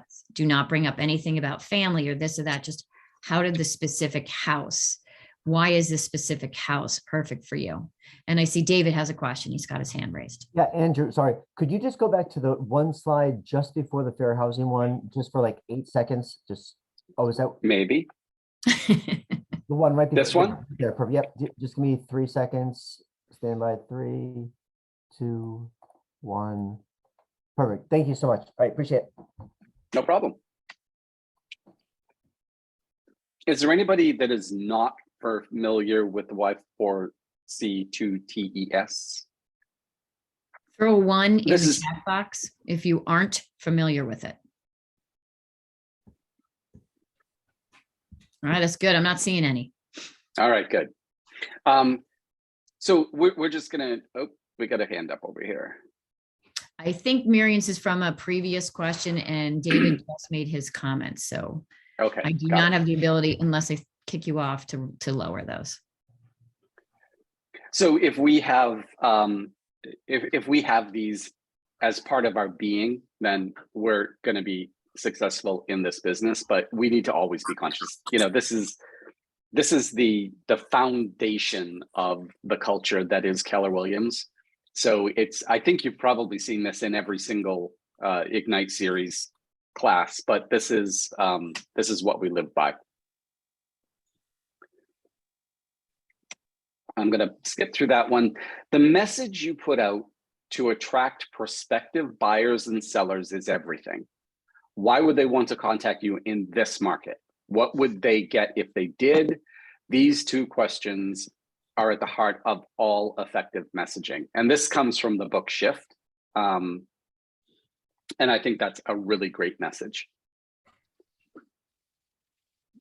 Your MLS reflects your brand, so make sure that you get it right. Have the right documents for your region and market center uploaded to the MLS so that they're accessible to your co-brokes. Utilize the right professionals. You know, there's still, I run across photographs in MLS all the time that are just downright cringy. And it drives me crazy, right? It's like, it's almost like malpractice. If you're using your iPhone to photograph your listings, iPhone cameras are great. However, it takes more than just an iPhone. Get the professionals to do it. It's a couple of $100 for a professional photographer. And then setting the right schedule for your listing is just making sure that you're really maximizing the potential to get it sold quickly by putting it on the market at the right time and obviously at the right price. Just a tip on those photos, if it's a client that you're working with and you know they're not going to be ready for a while and you're heading into, say, the winter season or something, those exterior photos, now's a great time, even if you're getting some of those on your phone or of the beautiful gardens. You know, I think it's good to have sort of a stock of some of those photos that are going to help you sell it depending on whenever you list it. Great point.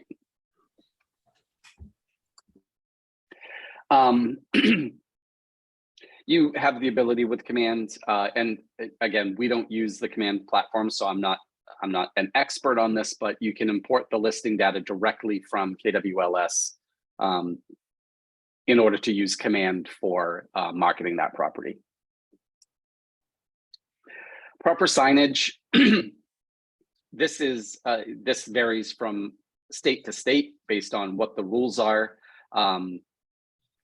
But this is just sort of going into clear cooperation, which I don't think we need to spend a lot of time with here. But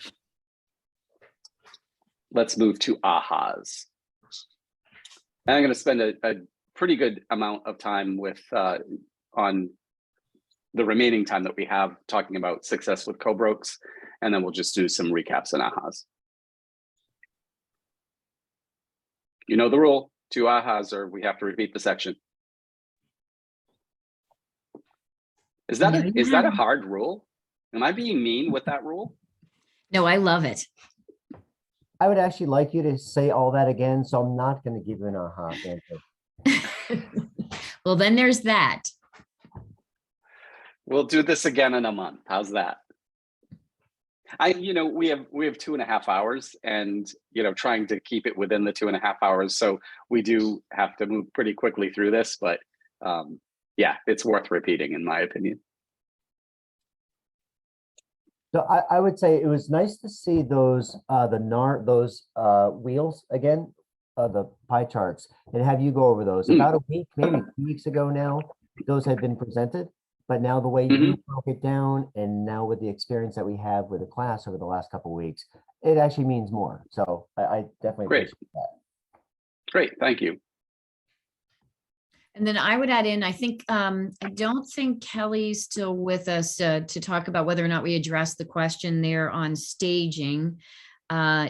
Jason, do you feel that we've addressed the question about, if you're still with us, on seller wanting to overprice compared to their neighbors, staying ahead of the market? Because I know both of those questions certainly really related to this section, and they're great questions. I think so. Just tell them they're crazy and move on.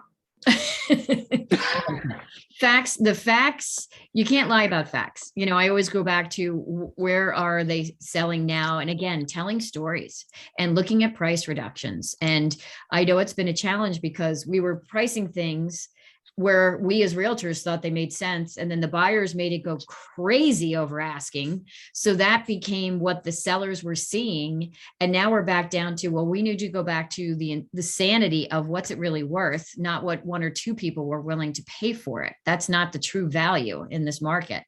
And using examples and then looking around, are there any areas, any other properties that are currently listed that have had price reductions? Because that's the current market. So that's what I would go back to. Your neighbor's house sold for $300,000 over asking. That was in March. So they went under contract in the frenzy of the first quarter, and look at this neighbor across the street or the one around the corner. They've just had 2 price reductions and still aren't selling. So just, again, using stories to help you. And I want to just reinforce that, because what you just said, Lucy, is so critical. We typically, and it's been part of my presentation for years, is that, we're pricing your home based on sold comparables. And guess what? Now that approach is changing, because now we need to look at the competition. So a historical analysis is more like an appraisal. We're dealing with the market of the moment. So we're going to look at the competitive listings when we price your home. Because really what sold 3 months ago may or may not matter. Most likely it doesn't. So good point. And you don't want to disappoint him. You know, you could say, I am your consultant. You hired me as a professional. This is my professional opinion. And my goal is to help you get that house sold in the shortest period of time, or if it's a buyer, to help you put forward the most competitive offer. I plan on being your realtor for life. I'm going to be here when you sell it, when it's the buyer. So again, just going back to, we have the most current information at our fingertips. So you've hired me as a consultant to help you. Please, you know, if you want to rely on that, that's, you know, have those uncomfortable conversations, as Bruce brought up in the chat there as one of his ahas, was letting them know up front, you know, this is one of those times I'm going to be honest with you. And that's what I got out of it too. I saw this woman pull a number out of thin air. Yeah. Mhm. She looked up and right and just said, I want to get this. And I it happens. But I'm realizing that, you know, and I'm actually excited about being able to come back and bring all the people that are part of the decision. It's like a family decision. So make sure all the decision makers are there, and actually showing what's like on paper, what happened, what was happening back in March, and what happened last month, and what happened almost like up to like last week, up to the minute. Like, this is what's happening. And this, you know, so that they can see it. It doesn't come from me. This is what the market's saying. This is what we're saying. And this is how we come to it. And I'm not just reaching into thin air and grabbing, you know, but this is what it's based on. I'm excited about doing that with everybody because it's fact. I deal in fact, no spec. Mhm. And we all have the benefit of working for the largest real estate company in the world. And you can go back to members on your team, which can be people in the market center. It can be an agent that's on the West Coast that's telling you what they're seeing. It's a great story to share. Things happen in the West and travel to the East. And I've got relationships with agents all over the world, and especially in our country. And here's what we're seeing come down the pike. So let's get ahead of it if you want to get your house sold. And, think you know, here's, somebody I started. would think a lot of sellers, you know, they want to start out high. They say, if you're telling me it's 480, I'm going to start out at 520.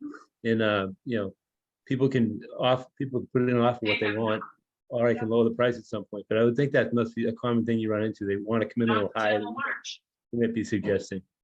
Yeah, let me share with you, and you can borrow this if you like. It's something that it's part of a conversation that I have with potential sellers, and it's simply this: if we price your home incorrectly, that's okay, because the market is going to correct us. I don't decide how much your house is worth. You don't decide how much your house is worth. The market does. And if we price it incorrectly, here's what's going to happen. If we overprice it, the market is going to correct us by ignoring us. They're not going to come and see your home. And if they do come and see it, they're not going to put offers on it. The market will also correct us if we underprice your home, because if we underprice your home, you'll have multiple showings, you'll have multiple offers, and most likely you'll have offers over asking. Which of those two scenarios would you prefer? Excellent. Yes, Great. I agree. That's something that I use all the time. Here in the West, houses are taking quite a bit more days in the market if they're priced correctly. We still have the denial that my house is worth $10 million more than what it's worth. But it's the market is correcting itself. And even though the MLS here suggests the market is going down, I think it's the market is being corrected by the market itself. And yeah, there's a lot of reductions. Really good. One of my favorite lines from Bold, and if you have an opportunity to take it, especially as new agents, it's got phenomenal scripts in it. It's got great, as we're shifting into a skills-based market, I highly recommend going to Bold. But one of the best scripts I ever got out of it was Diana Kokoska was the creator of Bold. She said, I don't make the market, I only interpret it. And to your point, Jason, going back to those facts, when you're done with all of that, you're not the bad cop. You know, you're saying, I don't make the market. Believe me, I would love for this to still be a crazy market, et cetera. I only interpret it. Here's my interpretation of what's going on. I'm not telling you, you know, again, if you're giving them a price that they don't necessarily want to hear, it's not your price, it's the market's price. It's your research that's saying this is the best price for that property or buyer, whatever it happens to be. Excellent. I don't make the market, I just interpret it. Okay, we're just going to talk really briefly about this, and then we'll do a little bit of a recap. At this point in the transaction, you're going to be communicating with several different people, including the co-broke. Can anybody put out, what do you think is so important about having a good relationship with your co-broke agents? You probably use them again too, so. That I think there's two things that I would like you to think about when it comes to dealing with co-brokes. Okay, one of them is especially if you have a fiduciary relationship with your client, having a good relationship with the person on the other side of the transaction representing the other party is critical. Right? Have you ever been in a position where you've received multiple offers on a home, and you know, as you're reviewing all of the offers, obviously one of the things that you're going to look at is who is the agent representing the buyer, right? Don't you want that co-broke to have had a favorable opinion of you based on your last transaction with them? Do you think that could help you win more offers in the future? I can tell you and let's face it, I know we're from a lot of different places here. And the bigger the market, the less likely that you're going to do repeat business. However, agents talk to each other, right? And, you know, Lucy, would you not say that in the market that we're in right now, probably 20% of the people that you do business with, you do repeat business with as co-brokes? Yes, I'd say 100% of what you just said is correct. So yeah. co-brokes, and you have specific co-brokes you really want to work with. Yeah, we have 1,600 members of the Greater Portland Board of Realtors and probably 30 of them that are involved in a lot of transactions. So that's one critical factor. The other one, and this is off topic, how many of you have a downline at this point? I know we have a lot of newer agents in here, so we probably don't have a lot of downline. Right? Is that not an opportunity to build your downline and your profit share by having a really good relationship with that co-broke? Yeah. Absolutely. And it really is, you know, we should be treating the co-broke in the transaction at the same level we are our clients, because they are a critical part of the transaction. They determine how smooth your transaction is going to be on their side of it, right? So all of the same things. What are their communication preferences? You know, find those things out. Know when the best time to reach them, right? Have a couple of people with hands up. And before we get to those questions, I just want to add in there communication. To me, that's like the number one thing with a co-broke. And that is in all levels of communication from start to finish. I know a lot of you, again, have all started during a time, the time of COVID, where so much of what we've done has been virtual. And for me, if I get 5 offers delivered to me and one of them, I didn't even know about it because it just came across as an email. And 2 of them, the agent called me first, explained the highlights of the offer, said it was coming. Those are the 2 that are going to go to the top immediately, because I already know the communication through the transaction is going to be good, and it's going to be equal and back and forth on both sides and not one-sided. So I can't stress enough, please, when you're delivering offers, please do not send them over blindly. Always call the co-broke. That is your duty as the person representing your clients to, you know, that is the first step in representation. for them. So sorry, I just had to go off on that tangent. I know both Jason and Ellen had questions and or comments. Well, and I just want to just add a little bit to that because I think you raised a really, really important point. How many times have you sent an offer on a property that the agent on the other side didn't know was coming? In my case, never. Never. Thank you. Never. Thank you. Never Thank you. send an offer over without calling And- first. And Lucy, how many stories have you told or how many stories have you heard about agents who were told by their co-broke that because they called before they sent the offer and nobody else did, that played a big part? I mean, obviously it can't be a lousy offer, Right. but having the conversation, you know, my client has put 45 days in for close. If your client needs an additional 15 or even 30 days, let us know. That'll be fine. We're really looking forward to working with you. What are the things that we can do to make the seller's life better? That is a valuable conversation. Thank you. Ellen, question or comment? Maybe question / comment.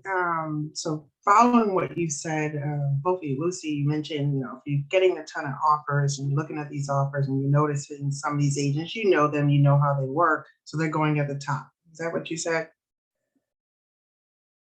Yes. Yeah. I Well, think when it comes to when you're sitting at a table reviewing offers with your clients, you can say, and I never hold this against a new agent just because I haven't co-broked with them yet. I will let them know I have not necessarily co-broked with them yet. However, I do share information where I know this agent we've co-broke several times. Communication throughout the transaction is great. They are a problem solver. So if we do run into some hiccups, I know that we're more than likely going to get to close with them. Okay, so I'm listening to that and it sounds like we're playing favoritism. I'm just thinking that if my fiduciary responsibility is to the seller to present the offers as to what they are, it does not matter what agent it is, or that's almost playing against, well, you know, you like these type of people versus these type of people. And you said, yes, you did say you would not hold it against them because you have not worked with them before. But initially, if I'm submitting an offer, and I haven't worked with any sellers yet, so maybe I don't know, but I have worked in the business over 25 years. I'm more on a government compliance side. So also like Roland as a lender and, you know, working on that end as well. But I'm trying to understand why would I at the top put agents that I knew or brokers ahead of what the offers coming in. If the offer is 500,000, but I've worked with these agents that are sending me for 480. I don't think I'm working in the best interest of myself. Or Yes, maybe and don't misunderstand. It's not about the fiduciary piece there. What I am saying is if you are a buyer agent and you've sent over an offer and you have not contacted me, I have literally had an offer go into spam. And that buyer agent did not get their offer submitted. I didn't know it was coming. They didn't, you know, it could have been a great strong offer. It wasn't the strongest. However, they were not being the right fiduciary for their client because they didn't even make sure the offer was delivered. They didn't call me. They didn't check. They didn't see anything. It went into spam. So, and that's where I'm saying if it's the communication. Communication is key. Communication can overcome certainly anything, even if it's not the strongest offer. I would never turn down an offer that's, you know, we don't make the decisions. We just help our clients make the best decisions for them. And it's not favoritism at all. It is just more about the process. Who's going to help me get this process done? Who's going to help you get to the closing table? That's what I am saying. It's not about what the actual offer is. It's about the communication level. And I can't stress that enough, that communication can save you. It really can. Okay, so I actually didn't bring up buyer side, I brought up the seller side. I agree with you on the buyer side. Any offer I've ever submitted for my buyers, I'm always going to give a phone call ahead of time first. Submit the buyer, I'm confirming all the information, make sure I have it correct. I usually review the disclosures with that agent as well. If I had any questions, I do all that ahead of time. Once I send it, I ask, please, you know, confirm that you received. then I'll give a call back within 30, sometimes I'm a little impatient when it comes to that, but I want to make sure that they received it and it didn't go to spam. So actually, I do agree with you on that buyer side. This is more on the seller side, because you mentioned if I have a seller and they have, a bunch of offers. So just on that. So Ellen, let me jump in here just real quick, because what I'd like to present is, something for you to consider, and that is, what is a fiduciary? So we think it is a fiduciary, is it your job as a fiduciary to get the client every last dollar that you can get for that home? Or is your job as a fiduciary to get the home sold? Fiduciary involves a lot. And yes, financial interest is the core of being a fiduciary. However, if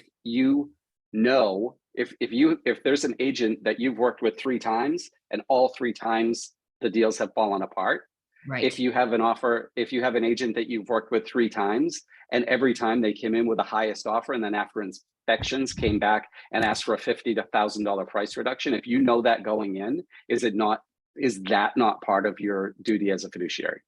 And I'm not. Yeah, to have that conversation, actually, I would have it with that agent to say, hey, we've had some issues in the past. Set that expectation, part of what we talked about earlier as well. Yeah. And whether or not, if I share that with my client and letting them know, due to pass, without giving out information, because you want to be careful of that as well. And you don't want to down talk another agent, because you never know, they might know that. Absolutely. and Always sticking to the facts. These are the facts of the Thank you. transaction. The facts were, Exactly. I've had 3 transactions with this broker. They have never gone to close. That's your personal experience. That's your fiduciary duty to share that with your client. If you don't, and then the same thing happens, and then afterwards you don't get sold, you miss out on a better offer, you weren't doing it. You weren't acting in your client's best fiduciary interest with that by not sharing that experience that you had about the facts of that transaction. Exactly. And remember, the Realtor Code of Ethics Correct. prohibits us from saying anything derogatory about another realtor. Extending information about the facts of a transaction is not derogatory. Real quickly, because we are getting to the end of our time here, Miriam, did you have a question? You had your hands up. Yes, what will be the most effective communication with the co-broke? The most effective communication with a co-broke? Yeah, you mean in terms of? Yeah, to let them know that we have, a document that we're going to be submitting. Yeah, For me, it's picking up the phone. Yeah, exactly. It's having a conversation. Hey, Miriam, just wanted to let you know, I'm sending an offer on 123 Main Street. Here's what the offer says. Here's the things that my client can be flexible on. We want to make this a great transaction for your seller. If there's anything that we can do that's not part of the contract, let us know. And if it's something we can pull off, we'll do it. Just trying to set the stage for what will be a smooth transaction, and having that conversation and letting them know these things, whatever the details are, will enhance your credibility with that co-broke. Right. Make sense? Okay, Yeah. we got, we'll take one more from, whoops. Jason, I you think had it your- was. And I think he'd raised his hand before, so. Mine's quick, because listening to you, Lucy and Andrew, I just had a revelation, is have an exit interview with my co-broke. So how'd it go? After we closed, because we were about to close. I know that it's been a little bit stressful at times. There's been some challenges with communication from the other side. And who knows what's happening, right? But I really want to know how I did in this transaction, so that when we do co-broke again, because likely in the market I'm in, we will. How did I do? And what will they go back and tell their friends, my other realtor, my fellow realtors in my market about me? Great. Yeah, Thank you. excellent. Good I love point. that. Good point. We have a team in our office that I've co-broke with them several times in the past year. And every time they always do, someone from their team always calls me up afterwards and says, thank you for being a great co-broke. What can we do to improve the next time we work together? So I love that. Great. Okay, real quickly. let's have this last round of ahas, and then we're going to go into just a real quick thing. And I know we're a little bit over time here. Any ahas from this last piece? I like the conversation you guys were talking about how we can talk about previous experiences with other companies. That was very useful. Thanks for sharing, Great, Brandon. thank you. Thank you. All right, so let's wrap it up. Quick thing, This Andrew. is, oh, go ahead, Hi. sorry. So, and again, for Ellen and all of us, if we do say something negative, like our energy comes across to people, right? So that it's how you frame it. And we're not talking about that gossip, right? It feels more like, hey, listen, I know that David's a really nice guy. My experience is this. So it's absolutely your decision. I'm just sharing with you, what I've experienced. So you're being very Exactly positive right. because things do get Absolutely. around. You don't want negative things. Yeah, good, thanks. Good point, David, thank you. Okay, things for you to think about. How has your thinking changed? And this is as we're talking about ahas from the entire day. What ideas or mindsets do you have that are new? How do you feel? What do you feel differently about? What was meaningful? Most important, how will your behaviors be different going forward? What actions will you take? One of the things that I love as I'm looking at all of the material that KWU, Keller Williams University, is putting out is that we're really looking for action, right? Information is phenomenal to have. Taking action on the information that we're provided is far more critical. So what are the actions that you're going to take after today? Would really ask you to spend some time thinking about that. And then you've seen this before, right? This is something that is new. It is new with the new rule, but basically it's trying to really simplify rather, we've talked about 411s and GPSs and all those things that are great. What is your daily success system? So I know I'm repeating this. I know you've seen it before, and that's okay with me. 10 conversations. Are you having 10 conversations every day? A conversation is when you pick up your texting machine and call somebody. It's either somebody in your sphere, a friend, or whatever it is. Are you having 10 conversations a day? Are you adding 10 contacts every day to your database? Every 12 people in your database is good for 2 transactions in a year. Are you adding 10 a day? Handwritten notes. This is, many people will tell you that it is a lost art, but are you writing 10 handwritten notes every single day? And then finally, the social media engagements, and what the 10-5-1, as you know, 10 reactions or likes, 5 comments, and 1 post every day on social media.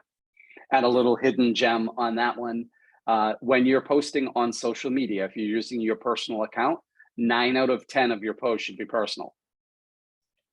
The idea of Facebook is to be engaging with people, not selling yourself. So 9 out of 10 personal posts, and then 1 out of 10 do something to remind them the business that you're in. Right? Right. And that is our conclusion, with the exception of one thing that we're going to talk about. And we heard this, I cannot tell you how many times at Mega Camp. The TCPA, the Telephone Consumer Protection Act, is something that is being enforced in the real estate industry at a much, much, much higher level. And it is something that we need to be very, very aware of. So a couple of examples. If somebody comes to an open house and signs your sign-in sheet, does that give you the right to call them, even if they're on the do not call list? No. No, it does not. So know the rules. People that you have a prior business relationship with, or people who have established a relationship with you via a website or something like that. But please be careful. Every market center has access to, excuse me, to the do not call list. Make sure that you're using it. And then this is just a quote that I love, and then we're going to move on. I engage in every conversation in the spirit of contribution. Excuse me, and people are happy to be in a relationship with me. And that's what I'm going to leave you with. Any other questions or comments before we wrap it up here? Mary, did you have something, or was your hand still up? Okay, David? Yeah, quick question. Again, it's not on this topic. So being only in for about a month, and my wife's about 8 years now. I'm learning that Command has so many things available to us that's included. That's amazing. Like, I'm so excited to do the 66-day thing with Marty and like learn all that stuff. I do understand that where you are is a very far ahead level than where any of us are right now. What would be, again, I don't know if you want to speak to this or maybe we can chat offline. What is it like for you in your business that is so above and beyond that Command just doesn't fit that? You know what I mean? Because I'm absolutely, we need to do Command for years until we develop. I would agree. So write this down. Yep. 207 650 3300. Say that one more time. 207 650 3300. That's my cell phone. Feel free to give me a call and I'll be happy to have that conversation with you offline. Perfect. All right. And I would say Okay. just a note on that, David, it's really important. Whatever system you're going to use, that's the best system for you. Absolutely. Exactly. Good point. And Command is free. Command is free. It was not So- great for large teams to begin with. So you'll see a lot of people are just starting to move over to that because it is being built for us, by us. Yeah. And honestly, that was Primary kind of thing what I to was do going that. to say. I just didn't want to say it in public. And my wife. So thanks, Lucy. You're welcome. I have no problems with that. All right. Hey, Right. thank you all for being here. We're a little bit over time. I'm going to ask you for one quick favor before you leave. If you would write down one more thing, that is kwueval.com. kwueval.com. And if you wouldn't mind going in there, I'm working on getting certified as a KWU certified instructor. And one of the things that I need to have in order to do that is evaluations from people who have participated. So if you wouldn't mind, if you go there, you will just choose from the region, Northeast region from the dropdown. This would be for my region joined virtually. And then you're going to say next, click on the name of the course. It's going to ask you for the instructor, scroll all the way down to the bottom where you can fill in my name, which is Andrew Newman. And I would really appreciate any feedback, positive or negative, that you'd be willing to share. And I also threw that website in the chat. Awesome. Thank you. I wanted to kind of share with you, especially new agents, to make a business plan. That way, you know your goals, you know your goal, your business, your expenses, and so on and so forth. I definitely recommend to do a business plan. Go to the and check with your market center leadership or the productivity program. Somebody would have the information. There is a MREA business planning clinic that would be excellent for new agents to attend. So thank you, whoever shared that. We're actually doing it in our market center this Wednesday virtually. So if you're in the area, you want to do it through Greater Portland, we have business planning with Brad Knowles on Wednesday. There you go. Is that being taught remotely, Lucy?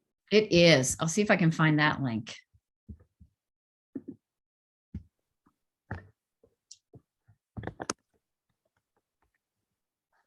And if not, my email